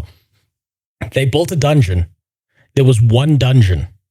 And then the way that you would run the dungeon in order to pretend that there was new content was you would get mutations on those dungeons. Whether like the damage type was changed, or maybe enemies did a little bit of extra like lightning damage or fire damage or something like that. But it was still the same fucking dungeon. Nothing actually changed about it. Added to the game. Breakaway and Crucible were scrubbed from collective memory. But beneath the ecstasy, the cracks in the foundation were splitting wide open. During the broadcast beta, New World, lacking a basic frame rate limiter on its menu screens, began literally breaking premium 3090 GPUs. And they lied about it. They said it wasn't them that was breaking the 3090 GPUs. I remember this. I was like, thank God I have a 2080. As frames rendered into the thousands. At the same time, the automated moderation bans the streamer Annie Fuchsia for the crime of milking in-game cows. What? It screamed of a rushed game when even the ban... No, okay, so this is something people misunderstand about this. Annie Fuchsia wasn't banned for milking the cow. She was banned because a bunch of people got together and used the automated ban system, and they all targeted her, and because the ban system had no review system behind it, people got auto-banned, and then you'd get unbanned 2 days later upon manual review. So what people used to do in New World was when there was a war, they'd find who was the leader of the war, who were the most critical elements of that war, and they would then mass report them 10 minutes before the war started. So they would get banned, have to go through an appeal process, take 2 days. Then in the war, you would win because effectively you had no one leading the war against you. So you would always auto win the wars. It just so happened that she got mass banned while milking this cow at that time. And it looked like she was banned for milking a cow, but that's not the real story behind it. You know what would be cool? Those dungeon mutations being in the open world. Imagine trying to loot a chest or something and a random bandit spawns with 2 times HP and paralysis attacks. Yeah, but they didn't have the creativity for that. They don't have the creativity for that. That's why I agree with Video Game Donkey. We need video game credit scores, especially for video game developers. You know what I want, actually? You know what I want that I think would be a lot better? If you take a look at Steam and you go to the store, right, ignore that. I've been playing Pal World on this account. I've been playing it on my wife's account as well. So, if you take a look at Steam and you go to any video game ever, right, let's just use Avowed as an example. What we need is right next to this, right next to the reviews over here, we need a section where it gives people's opinions on the developer themselves and what people think of the developer and whether they should be trusted with their next project or not. That's what we need, so that people can see it front and center. That way people won't review bomb the game when they're mad at the developer. They'll review bomb the developer directly. What's a filter? Yes, I'm alive. I've got power and internet again. That's what we need. Play that game since beta. I know the build. You don't need to eat all fear. Okay, you're talking about Guild Wars 2. Yeah. This is the thing is, when it comes to the world versus world stuff, I have to look at it from an outsider perspective because I never got to experience it myself because of ArenaNet. So, yeah, I can only take other people's opinions when it comes to that. I think ESO is the only MMO that implemented generative content well in MMOs. I'm not far enough into ESO to know whether that's true or not, so I'll have to trust your opinion on that. There was a bug too, Alt-Tab on a war capture point. It gives you invulnerability and prevents point capture. There were multiple invincibility exploits, Lou. There was an invincibility exploit where you could Windows screen drag. The one that people knew less about was what you used to be able to do was if you opened up the cash shop while you were running and you kept on running, but the cash shop was open, your character would turn around and then run backwards, but they were also invincible at the same time. There was a hyperspeed exploit that you could use if you used a certain video game combination, like a combination of keys while blocking with the shield and using an ability that would make you like zoom across the map at like infinite speed numbers. There was a bunch of fucking problems with the game. There was an infinite number of bugs with this game that they just never fixed. Apogee still requiring patronage payment? Yes, they are. Notice had blatant. Yeah, my wife has been sucked into Pal. Pal World is so fucking good. God. This, like, I'm loving my time in Pal World. It's an obsession. It's real fucking bad. I've honestly got to limit myself because it feels like the Pokemon I always wanted Nintendo to make and they never made it. And yeah, I know it's developed by Game Freak. I know that. But guess what? Nintendo's the ones who are in charge of what Game Freak makes. Errors. What? It's not even spelled correctly. With just a few months away from a full release, there was still basic crashing bugs. Glitchy animations and deep concerns over the repetitive, soulless questing structure. My main concern is Amazon is a $1 trillion company. This beta is a month away from full release, and it's just not on the same level of quality as the current big MMOs. Yes, and then when it was released, if you went to a quest giver, they would say the first sentence of the quest, and then you'd have to read the rest because they didn't hire voice actors to voice everyone out because they changed direction. The dungeons there were like 5 fucking dungeons on release. That's it. That's all you got. And when you got to max level, there were like 2 you could run. That's it. People were doing trains into the higher level elite areas to loot chests and stuff like that because there wasn't enough content. There was just not enough content. That's it. Totally unrelated. Will you play Ion 2? Already mad of monetization. Well, I'm pissed off at the monetization, but I will give Ion 2 a try because it's free to play. So I figure, fuck it, why not? I might as well get live on stream when I do that. All Pokemon games buds are roughly 10 million to 20 million. Do you mean the price? New World Combat felt better pre-Eternum, and I don't know if I'm just... No, it did. It did. You're not schizophrenic about it. It did feel better, and I can tell you why. And I made a big fucky wucky when it came to that, right? When New World came out, what they did was they had nuanced mechanics in the game that didn't need to be deleted. They needed to be refined. They had a stagger mechanic. Your character moved faster. Your character used to attack faster. Their movement felt better. And what they did very sneakily that they left out of the patch notes was they made their world feel bigger by reducing the run speed of the characters. So it would take you longer to get somewhere, so it felt like the world was larger. They did things like reduce the amount of abilities and the nuanced effect of how attacks landed. Either the attack landed or didn't. There were no glancing blows. There was no stagger mechanic anymore when they just needed to refine that. They didn't lean into the Dark Souls idea, because remember, they marketed their game off of Dark Souls. They didn't lean into the idea of a different range on your weapons, where if you hit them with the tip or the full weapon, when you got different damage. They didn't lean into fixing the stagger mechanic, where heavy armor meant you got staggered less. They removed a grit system from the game. They reduced so much of this game. They boiled it down to the most basic bitch experience. And when New World Eternum came out, they did it again. So you're not schizophrenic, but they actually reduced the combat complexity and the nuance. They fucked up the feel of it. But off topic, if a character is able to command celestial bodies to move and strengthen others with blessings, but they are equivalent to a paraplegic otherwise, are they moon-level threats? Depends. Mostly. Is the character mentally disabled and written by a blue-haired, fat 30-year-old millennial woman? Or are they written with some nuance? Don't see it dragging players away from any established game because it doesn't do any one thing better than anything else. It seems to be trying to be quite good at everything instead of an industry leader at anything. However, time was running short.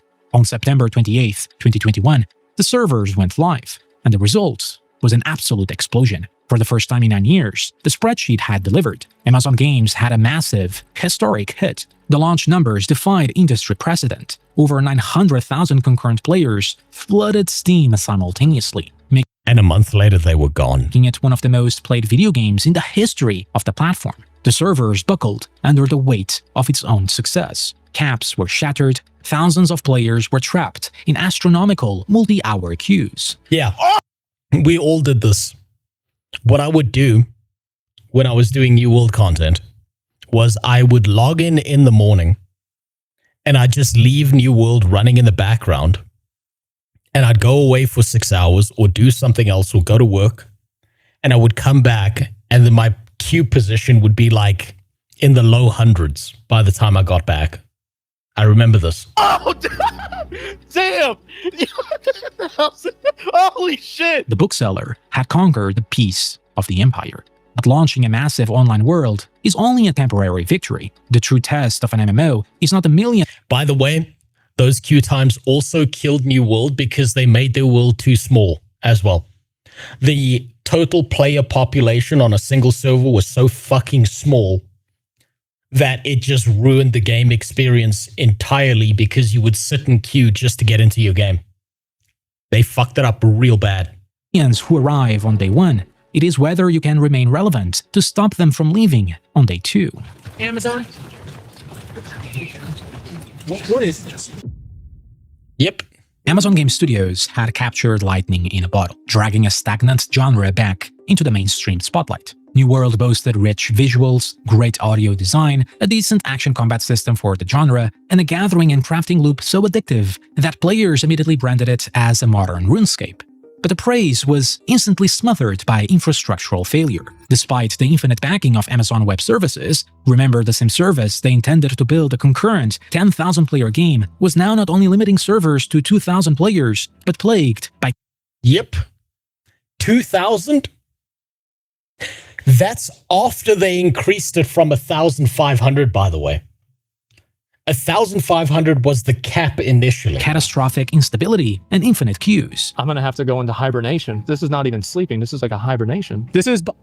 What the fuck? This is by design. Amazon's scummy way of getting past the 2-hour refund window. In a baffling display of amateur engineering, character nicknames were locked globally rather than per server. Character names being universal across all worlds and a rolling server release meant the opening servers were filled almost instantly, and then Amazon announced each world would be limited to 2,000 players, and there were reports of queues having more than 2,000 people in them waiting for a world. So there were moments where more people were queuing to get into this game than the game actually had the total capacity to support.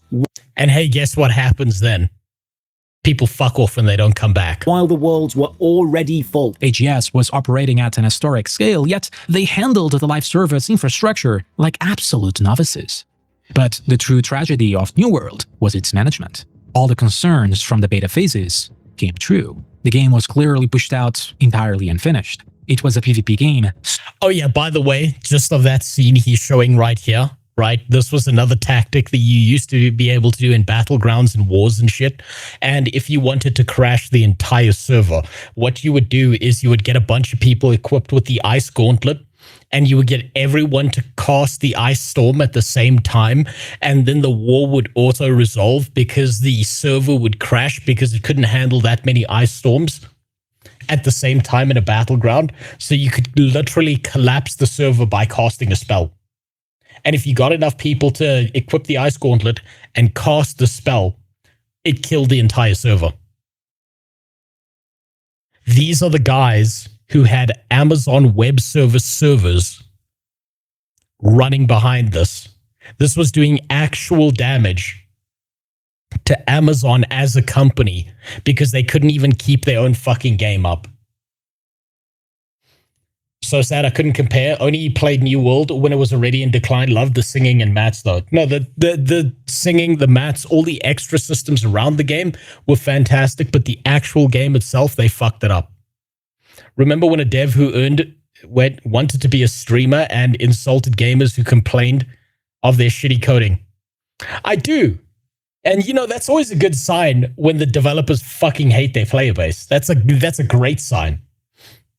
In WoW, some craftier people dodged the WOD queues by going AFK in RFC stockades with an enemy attacking you because the NPC was too weak to kill you. I remember. This is a common problem across all MMOs, right? Is you keep your character logged in. So what New World players used to do, right, was because they didn't have like a solid auto AFK system, is that a lot of players, what they did was they logged in, and if they weren't going to play, they set up a macro so that it would move their character every 10 minutes or so. And so it'd move their character a few steps forward, sit down, stand back up, and then 10 minutes later it would move their character backwards, sit down, stand back up, or do some action. And then they would sit there and never log out because they knew if they logged out, they'd be thrown back into the queue, and then the game was unplayable for like 4 or 5 days. And so you had a bunch of people AFK botting in the game using macros so that no one else could get into the server. Is New World going to be looked back like WildStar in 5 to 6 years, people forgetting the reasons the game failed? No, it won't. It didn't have the nuance of what WildStar was. It didn't have the innovation. It didn't have the development. It didn't push the genre forward. It only took ideas from elsewhere. And the best component that they had was their action combat system, and they couldn't even get that right.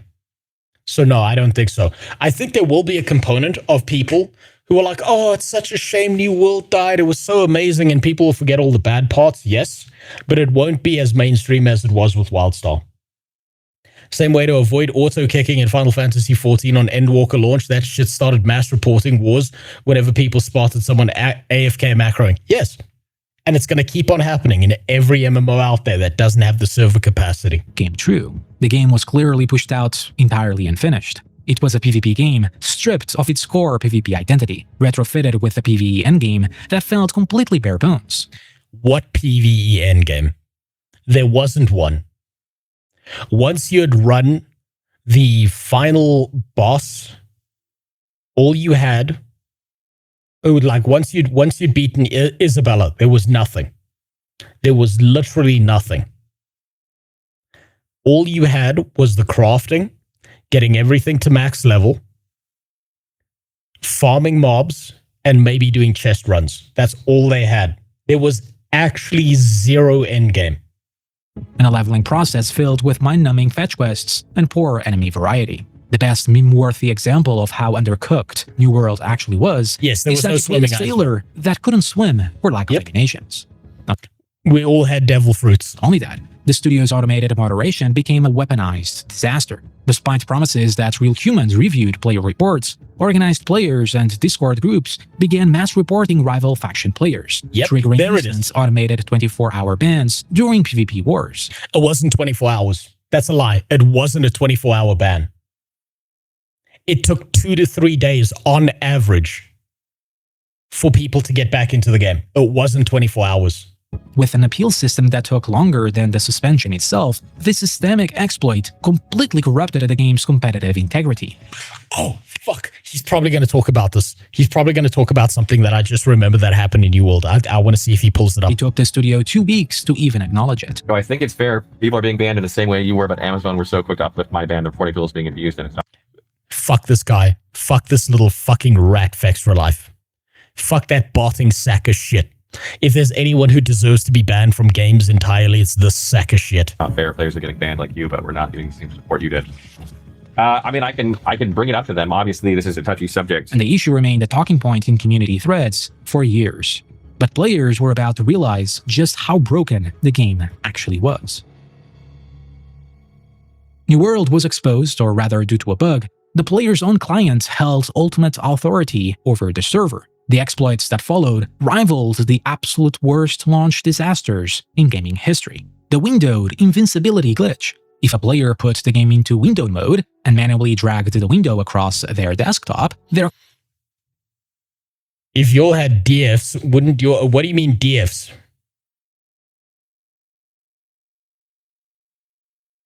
Demon fuckers? What does DF mean? Didn't Muck embed like Fex for Life? The difference is that Muck embedded on a Guild Wars 2 specific website, believing that this would truly get people to get viewership onto his side. But yes, it was the wrong decision. And when he was given an explanation of it, Muck at least had the integrity to decide, I'm pulling my shit off for this. This is not worth the drama. I'm not going to do this. Oh, devil fruits. And yes, you did die in the water. You couldn't swim. You walked into the ocean and you just died. So yes, there were a lot of people that were dead in the water.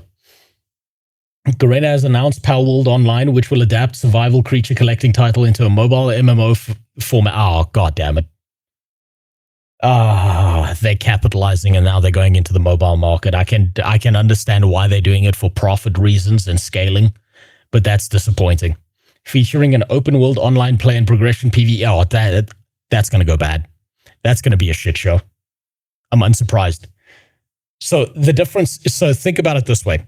When it comes to the Muckluck versus Fextra Life thing, Muckluck embedded in one place, right? Fextra Life embedded on a wiki that lied constantly about guides. Their guides were dog shit, didn't tell you what to actually do. His whole site was a scam. Fextra Life was actively doing it to go out of his way to manipulate the system, whereas Muckluck was attempting to do it to try and get more viewership off of a single Guild Wars 2 website that was run by another content creator. And the difference is Muckluck pulled his embeds down. Fextra Life never did. This is the thing that people like to look over, but intention matters. Or at least it matters to me. The intention behind people's actions matter. I don't believe that Mukluk was doing it maliciously. And if he was trying to, he was fucking himself over royally all the time by not continually playing anything but Guild Wars.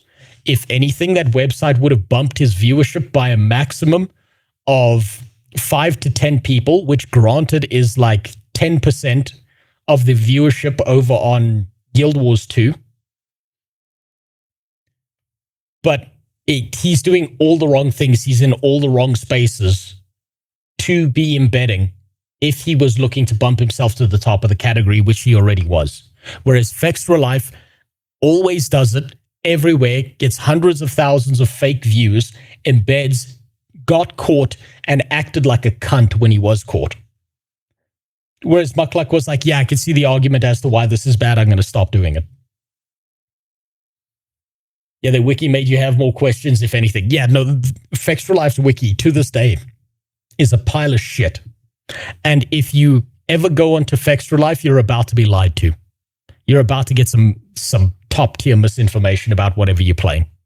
Your character froze on the server, becoming completely immune to all damage. That kind of client-side control is horrifying because it means there's an immeasurable amount of influence that can be exerted over the game by individual players a million separate ways. Yep. The invincibility, that's just the start. The duplication epidemic, gold and item dupe glitches, known as since the closed beta, went completely unfixed for months. Entirely. By the way, the duping thing, just as an added note, because I know this specifically because of how deep I was into New World, they pretended that they banned the dupers and they didn't. They got like maybe 10% of them and then left 90% of the people who were duping and keeping like max stacks of shit that they duped in their bags, waiting for a New World revival so they could sell it back onto the market for RMT purposes. They actively lied about that, by the way. Early destroying the player-driven economy. Without server rollbacks, the economy fractured permanently. Speed exploits that were active from October to That's the one. Benji showed me this one. I figured out this one as well. December 2021 that allowed fast movement across the map, breaking gathering professions, sold auctions that didn't pay out when you are offline after a new patch release, players not able to pay taxes due to bugs leading to downgraded towns, and then the final descent into absurdity occurred inside the chat interface itself. Players discovered and reported by content creator Josh Strife Hayes that due to developer oversight, the chat boxes were left open to raw HTML code. He did it. He did it. I knew this was coming. I fucking knew this was coming. Hey, you want to know why? If you go to my main channel, there's a sausage sitting in the banner. You could inject raw HTML code directly into the chat of New World. And if you wanted people to get kicked out of the game, all you needed to do was inject the HTML code into the chat. And if people clicked on the link, it kicked them out of the game. It like froze their game and fucked up their entire game.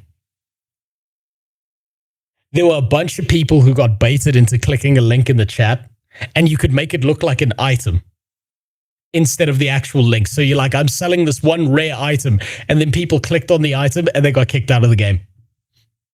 They just left it there for like months. It was great. The most annoying about Fextra is that whenever you look up something from a certain game, the first result is their shitty wiki. Yes. Yes, because he's used SEO to bump himself to the top of the category.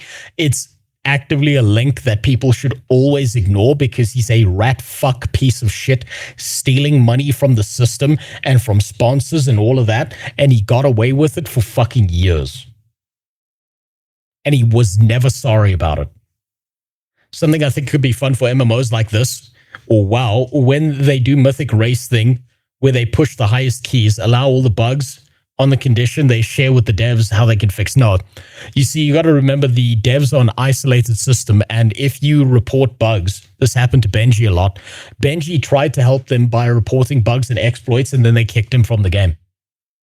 So he was actively trying to help, and this happens across most MMOs. If you show off an exploit, and you can tell that there's an exploit here, then they ban you from the game. They literally just kick you out for trying to help them. Benji found that out firsthand. Multiple times. Never played New World, but watching videos about all the problems was so entertaining. Man, it was peak content for a bunch of these guys. New World was so full of fucking disasters. With that HTML bug, you could also render a single white pixel that stretched across the whole screen. Yes, you could flashbang people. You could put giant sausages in the chat that covered the entire screen. It was literally raw HTML code you could inject directly into the chat. And so players began injecting code to directly enlarge images, such as the one and only mythical sausage. The sausage. What?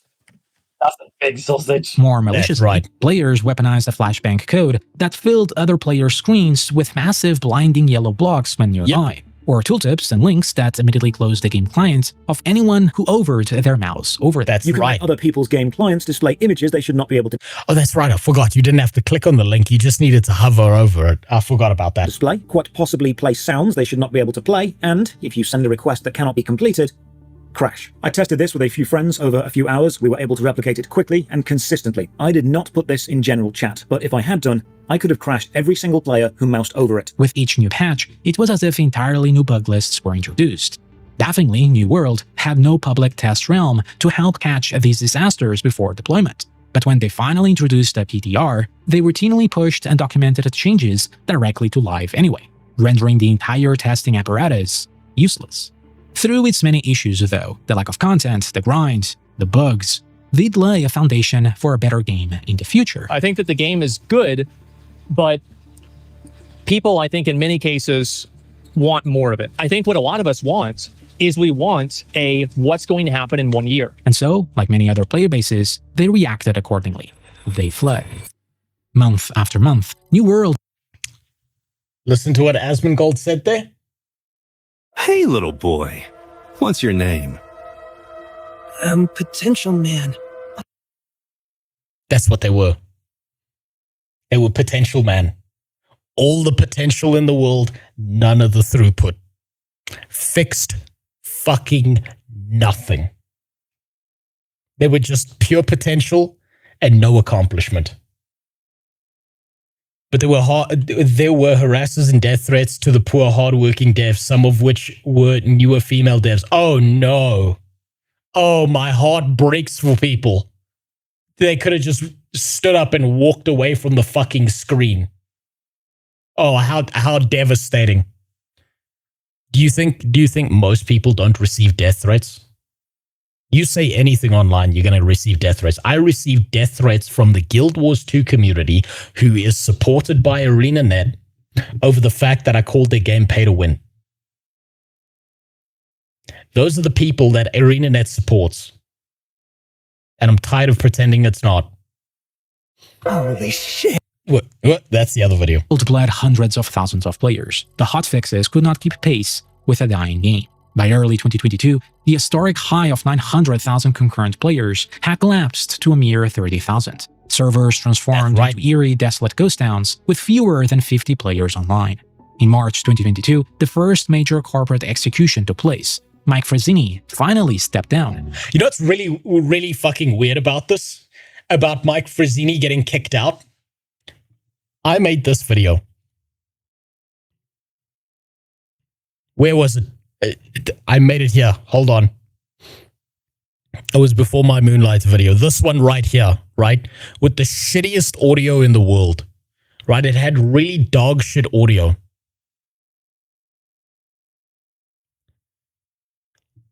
And I said, it's this one right here. I don't know if you can see it. Yeah, you can see it. I said that they need to get rid of the fucking book salesman. And then 3 weeks later, he was gone. 3 weeks later, he was gone.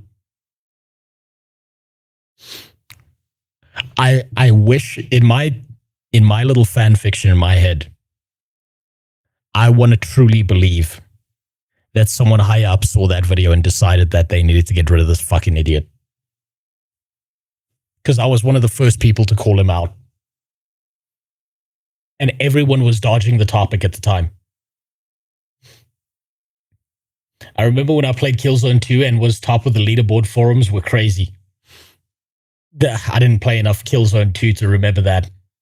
I did play it, but it's a very long time ago, and I played it on console. Fair and balanced reaction, though. That's their god. Of course it is. They will suck the toes off of ArenaNet moderation because they know they need to, because if they don't push the narrative, then they're going to get banned as well, because the ArenaNet moderation team isn't interested in moderating the game. They're interested in moderating off-platform, out-of-game behavior. And that's why Guild Wars 2 will never be the king MMO. They've actively killed the free marketing of everyone who would have pushed that game on everyone else.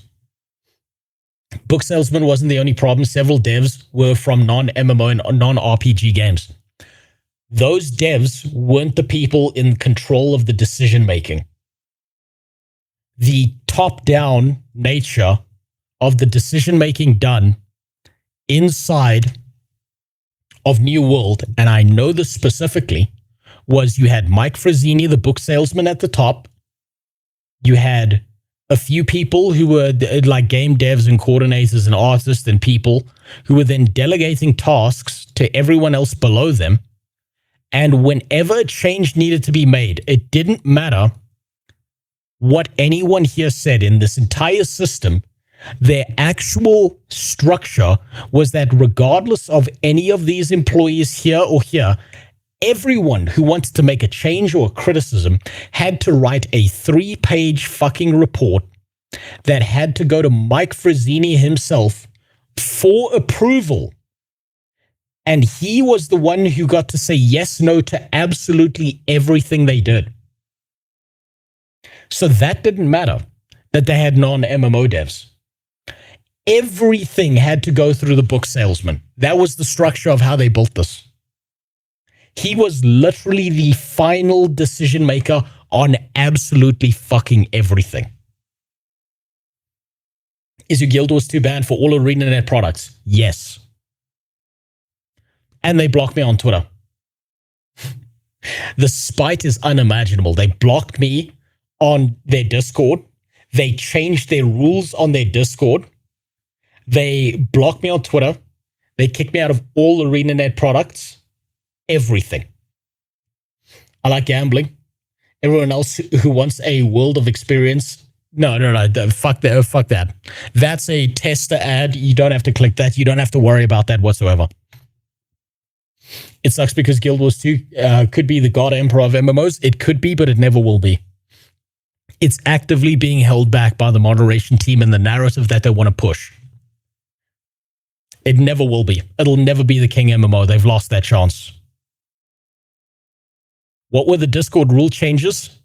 The rule change they specifically made after banning me was you are not allowed to say anything, even if it's and put in inverted commas, joke.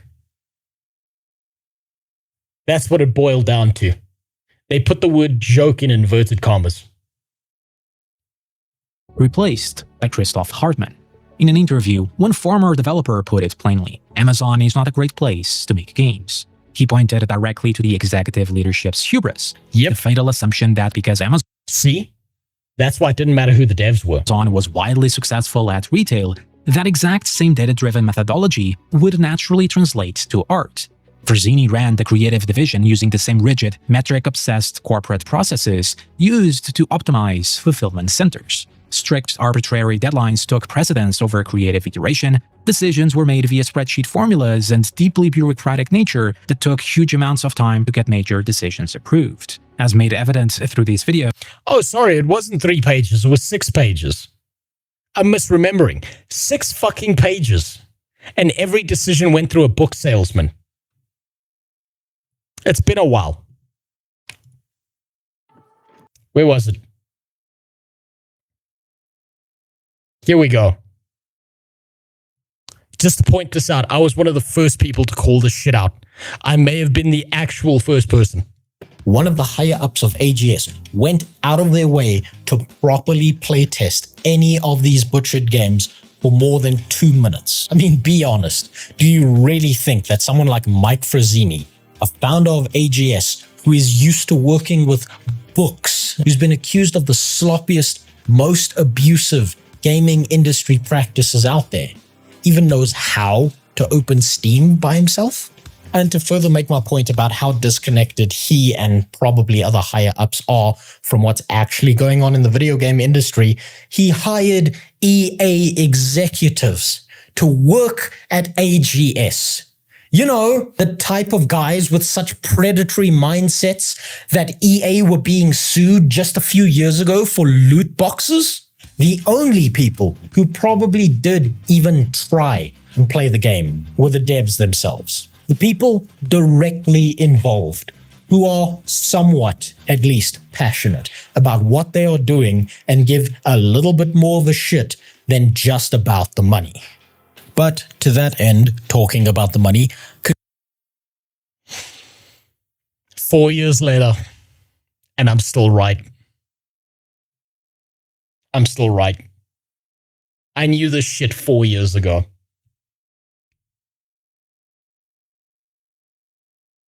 Surprise mechanics. Oh yeah, sorry, I misspoke. You know, I was still new at this.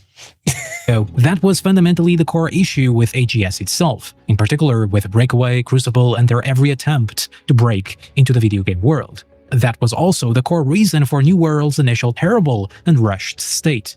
But under new leadership from mid-2022 onwards, it looked like those lessons had been finally learned, and New World slowly received the development care it deserved. No, it didn't.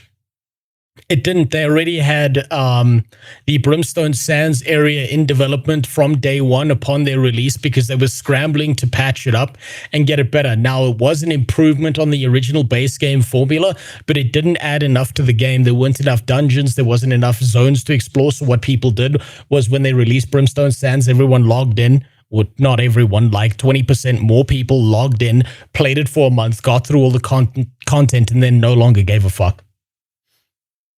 What race should I grind 1 to 80 when I play Guild Wars on stream? I would say you should play a... you should probably play an engineer, see if you can get a hold of an AR-15, and then found a guild saying, coming for the ArenaNet offices. They love that over there. Communication stabilized, glitches were slowly purged, major updates... When's the next green screen video? I'm working on it. I've had to drop it because of so much IRL bullshit. I'm so fucking infuriated. I'm trying to get back to doing long-form content. It's going to take me a while. It's adding long-requested features like mounts, and fresh new servers completely clean from the disastrous launch brought back temporary bursts of players. By late 2024, the studio then launched New World Eternum, a massive console relaunch that overhauled the entire game and It didn't. That's a lie. It didn't change shit. New World Eternum didn't change a fucking thing about what the game was. It changed next to nothing. Sure, they added swimming, but they slowed down your player speed. They played the way it, like they did everything wrong with this launch. They abandoned all the bugs and issues that they were supposed to fix, and they jumped over to the console player base to try and scam those guys out of money because they had abandoned the PC player base. I remember this. They didn't overhaul a goddamn thing. They just changed the name. It was the same game. Finally gave the players the ability to swim. And with Nighthaven in 2025, the game had finally stabilized in a comfortable place. No, it hadn't. It never stabilized. This is not stabilization. This is not fucking stabilization whatsoever. You see that? Rise of the Angry Earth, Eternum launch, doesn't even list Nighthaven. By the time Nighthaven came out, no one gave a fuck anymore. There was no stabilization whatsoever, so he's talking out of his ass here. I don't know what the fuck he's on about. Things really did seem like they were looking up. But what felt like the first time since its release, the dev team had delivered entirely on everything the Season 10 roadmap promised. And they did this with the smallest team size they'd had since the game first dropped. You see, through the years, Amazon Games faced repeated layoffs. 100. This is so because they did one expansion right right? And there was a little bit of a jump in quality when it came to this. People were all of a sudden, they changed their minds and they like to pretend that we didn't get like 2 to 3 years of bullshit when it came out of New World. But the fucking reality of this is, it's like you had an alcoholic in your life who touched you, and all of a sudden they stopped being an alcoholic, and now you're supposed to forgive them for fucking up continually over years. Because now they're not doing the same thing. It was too late. They'd done the damage. 100 employees in April 2023, another 180 in November. But despite this, the quality of the game was at its best. Tragically, none of that would matter. Yeah, because it couldn't get worse. As the final reckoning arrived in October 2025.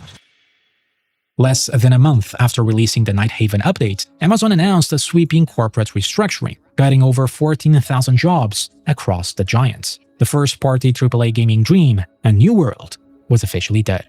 We've reached a point where it is no longer sustainable to continue supporting the game with new content updates. They promised, by the way, they promised a decade, bare minimum.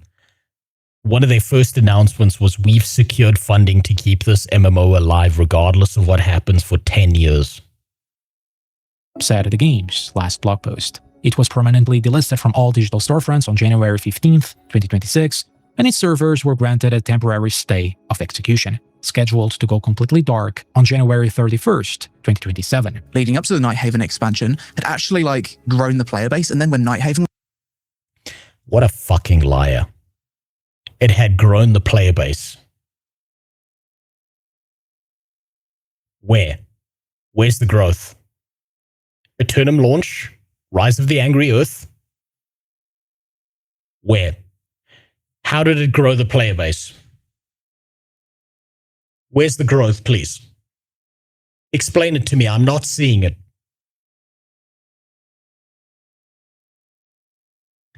He was such a lying little fucker, that guy. Oh, it had grown the player base. Where? Where's this growth? Show me. And if you're lost, these spikes that you're seeing are when New World and the team ran events for the game where they paid a bunch of streamers who don't play MMOs to jump into the game. They brought the community, they played for a month, and the second that the contract was over, they fucked right off again.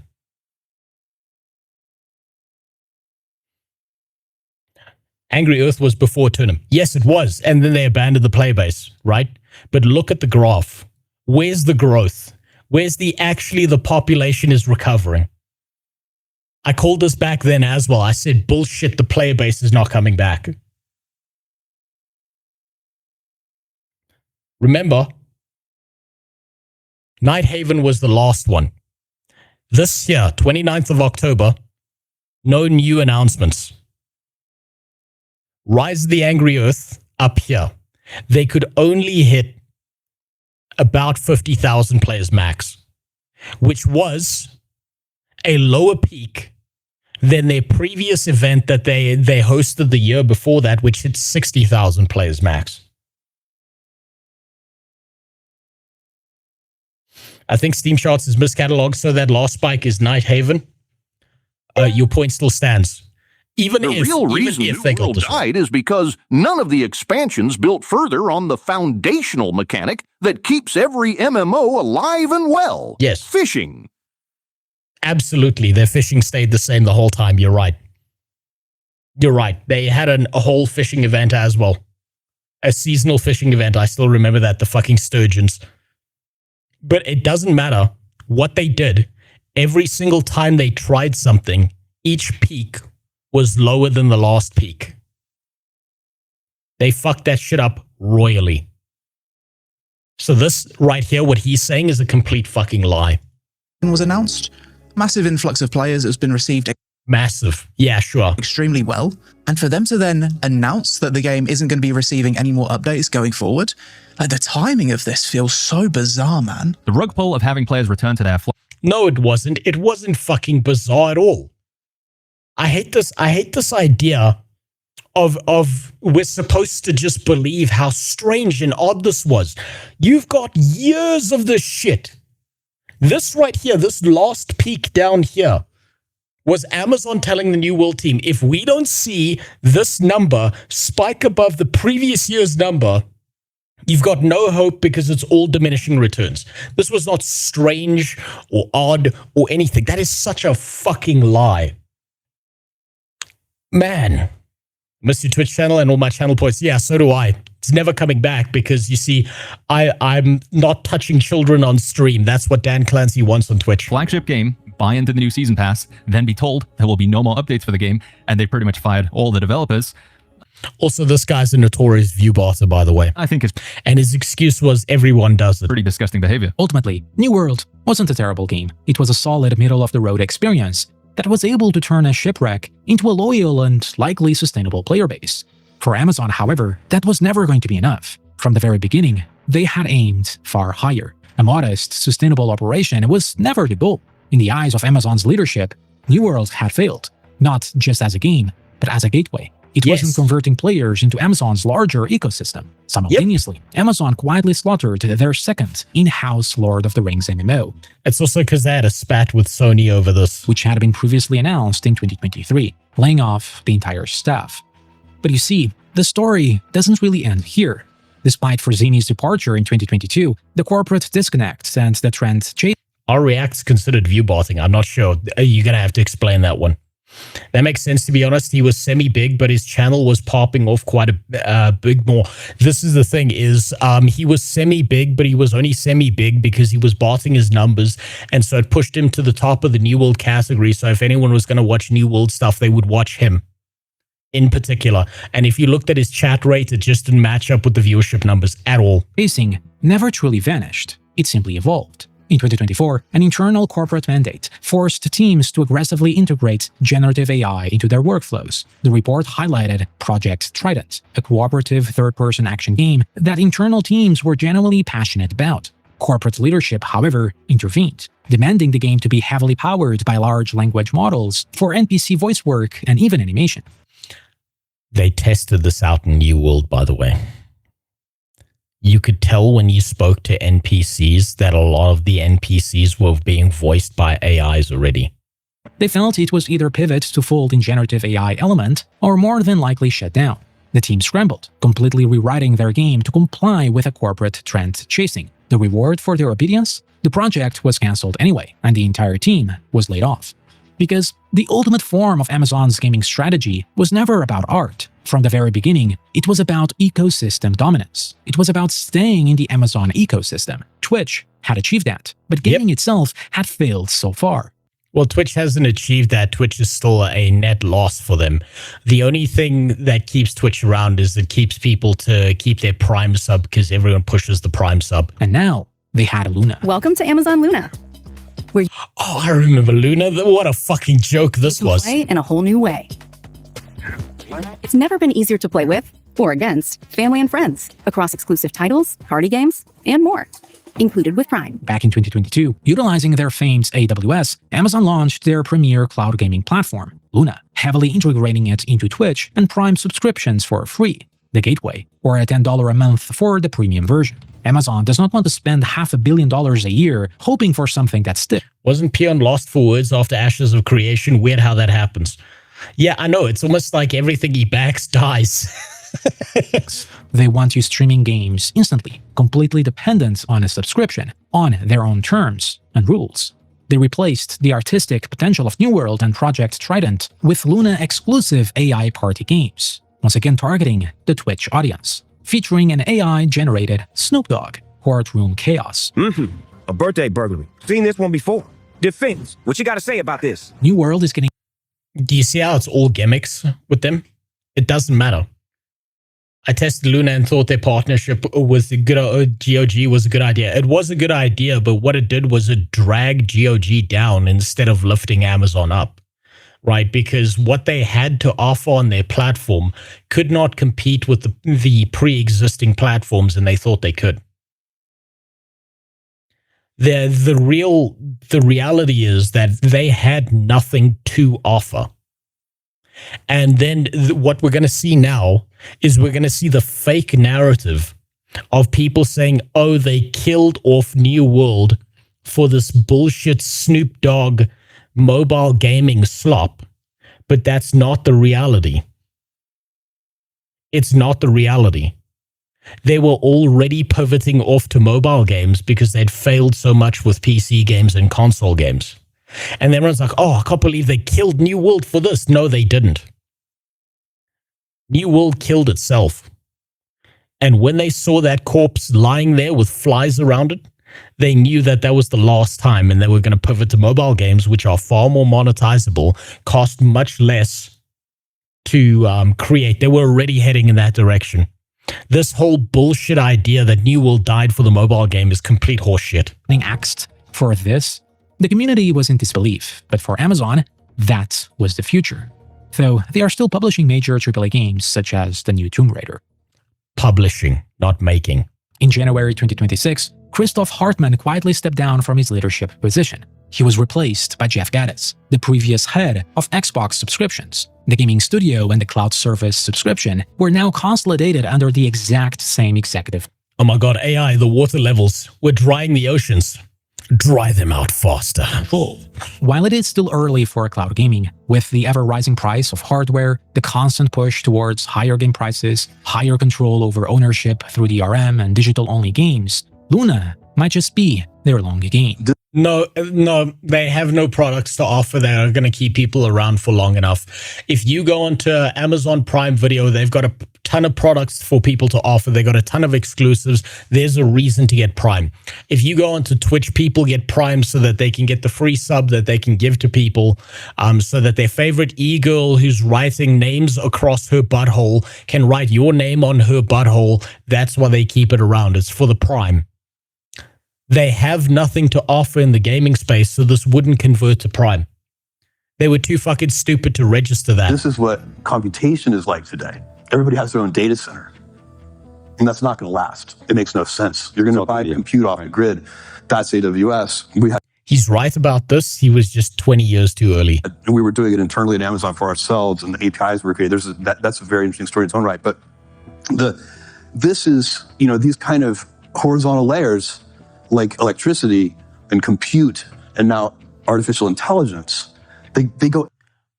But what I want is to see you write my name on your butthole. If I wrote your name on my asshole, Frenchie, you wouldn't even see it because between my ass cheeks is a lion's mane. It would get lost in the hair real quickly. Everywhere. I guarantee you there is not a single application that you can think of that is not going to be made better by AI. Man, I bet people love Jeff Bezos. In the end, Amazon Game Studios possessed everything required to conquer the medium. They had infinite money, they had marketing via Twitch, they had brilliant minds under their payroll, and they failed repeatedly. They failed because these mega corporations are fundamentally incapable of understanding that video games cannot be manufactured like consumer hardware or optimized like delivery routes. A solo indie developer working out of a bedroom can capture millions of players because they understand the single atomic element that a spreadsheet cannot calculate. Yep. Fun. And the decision-making is infinitely better.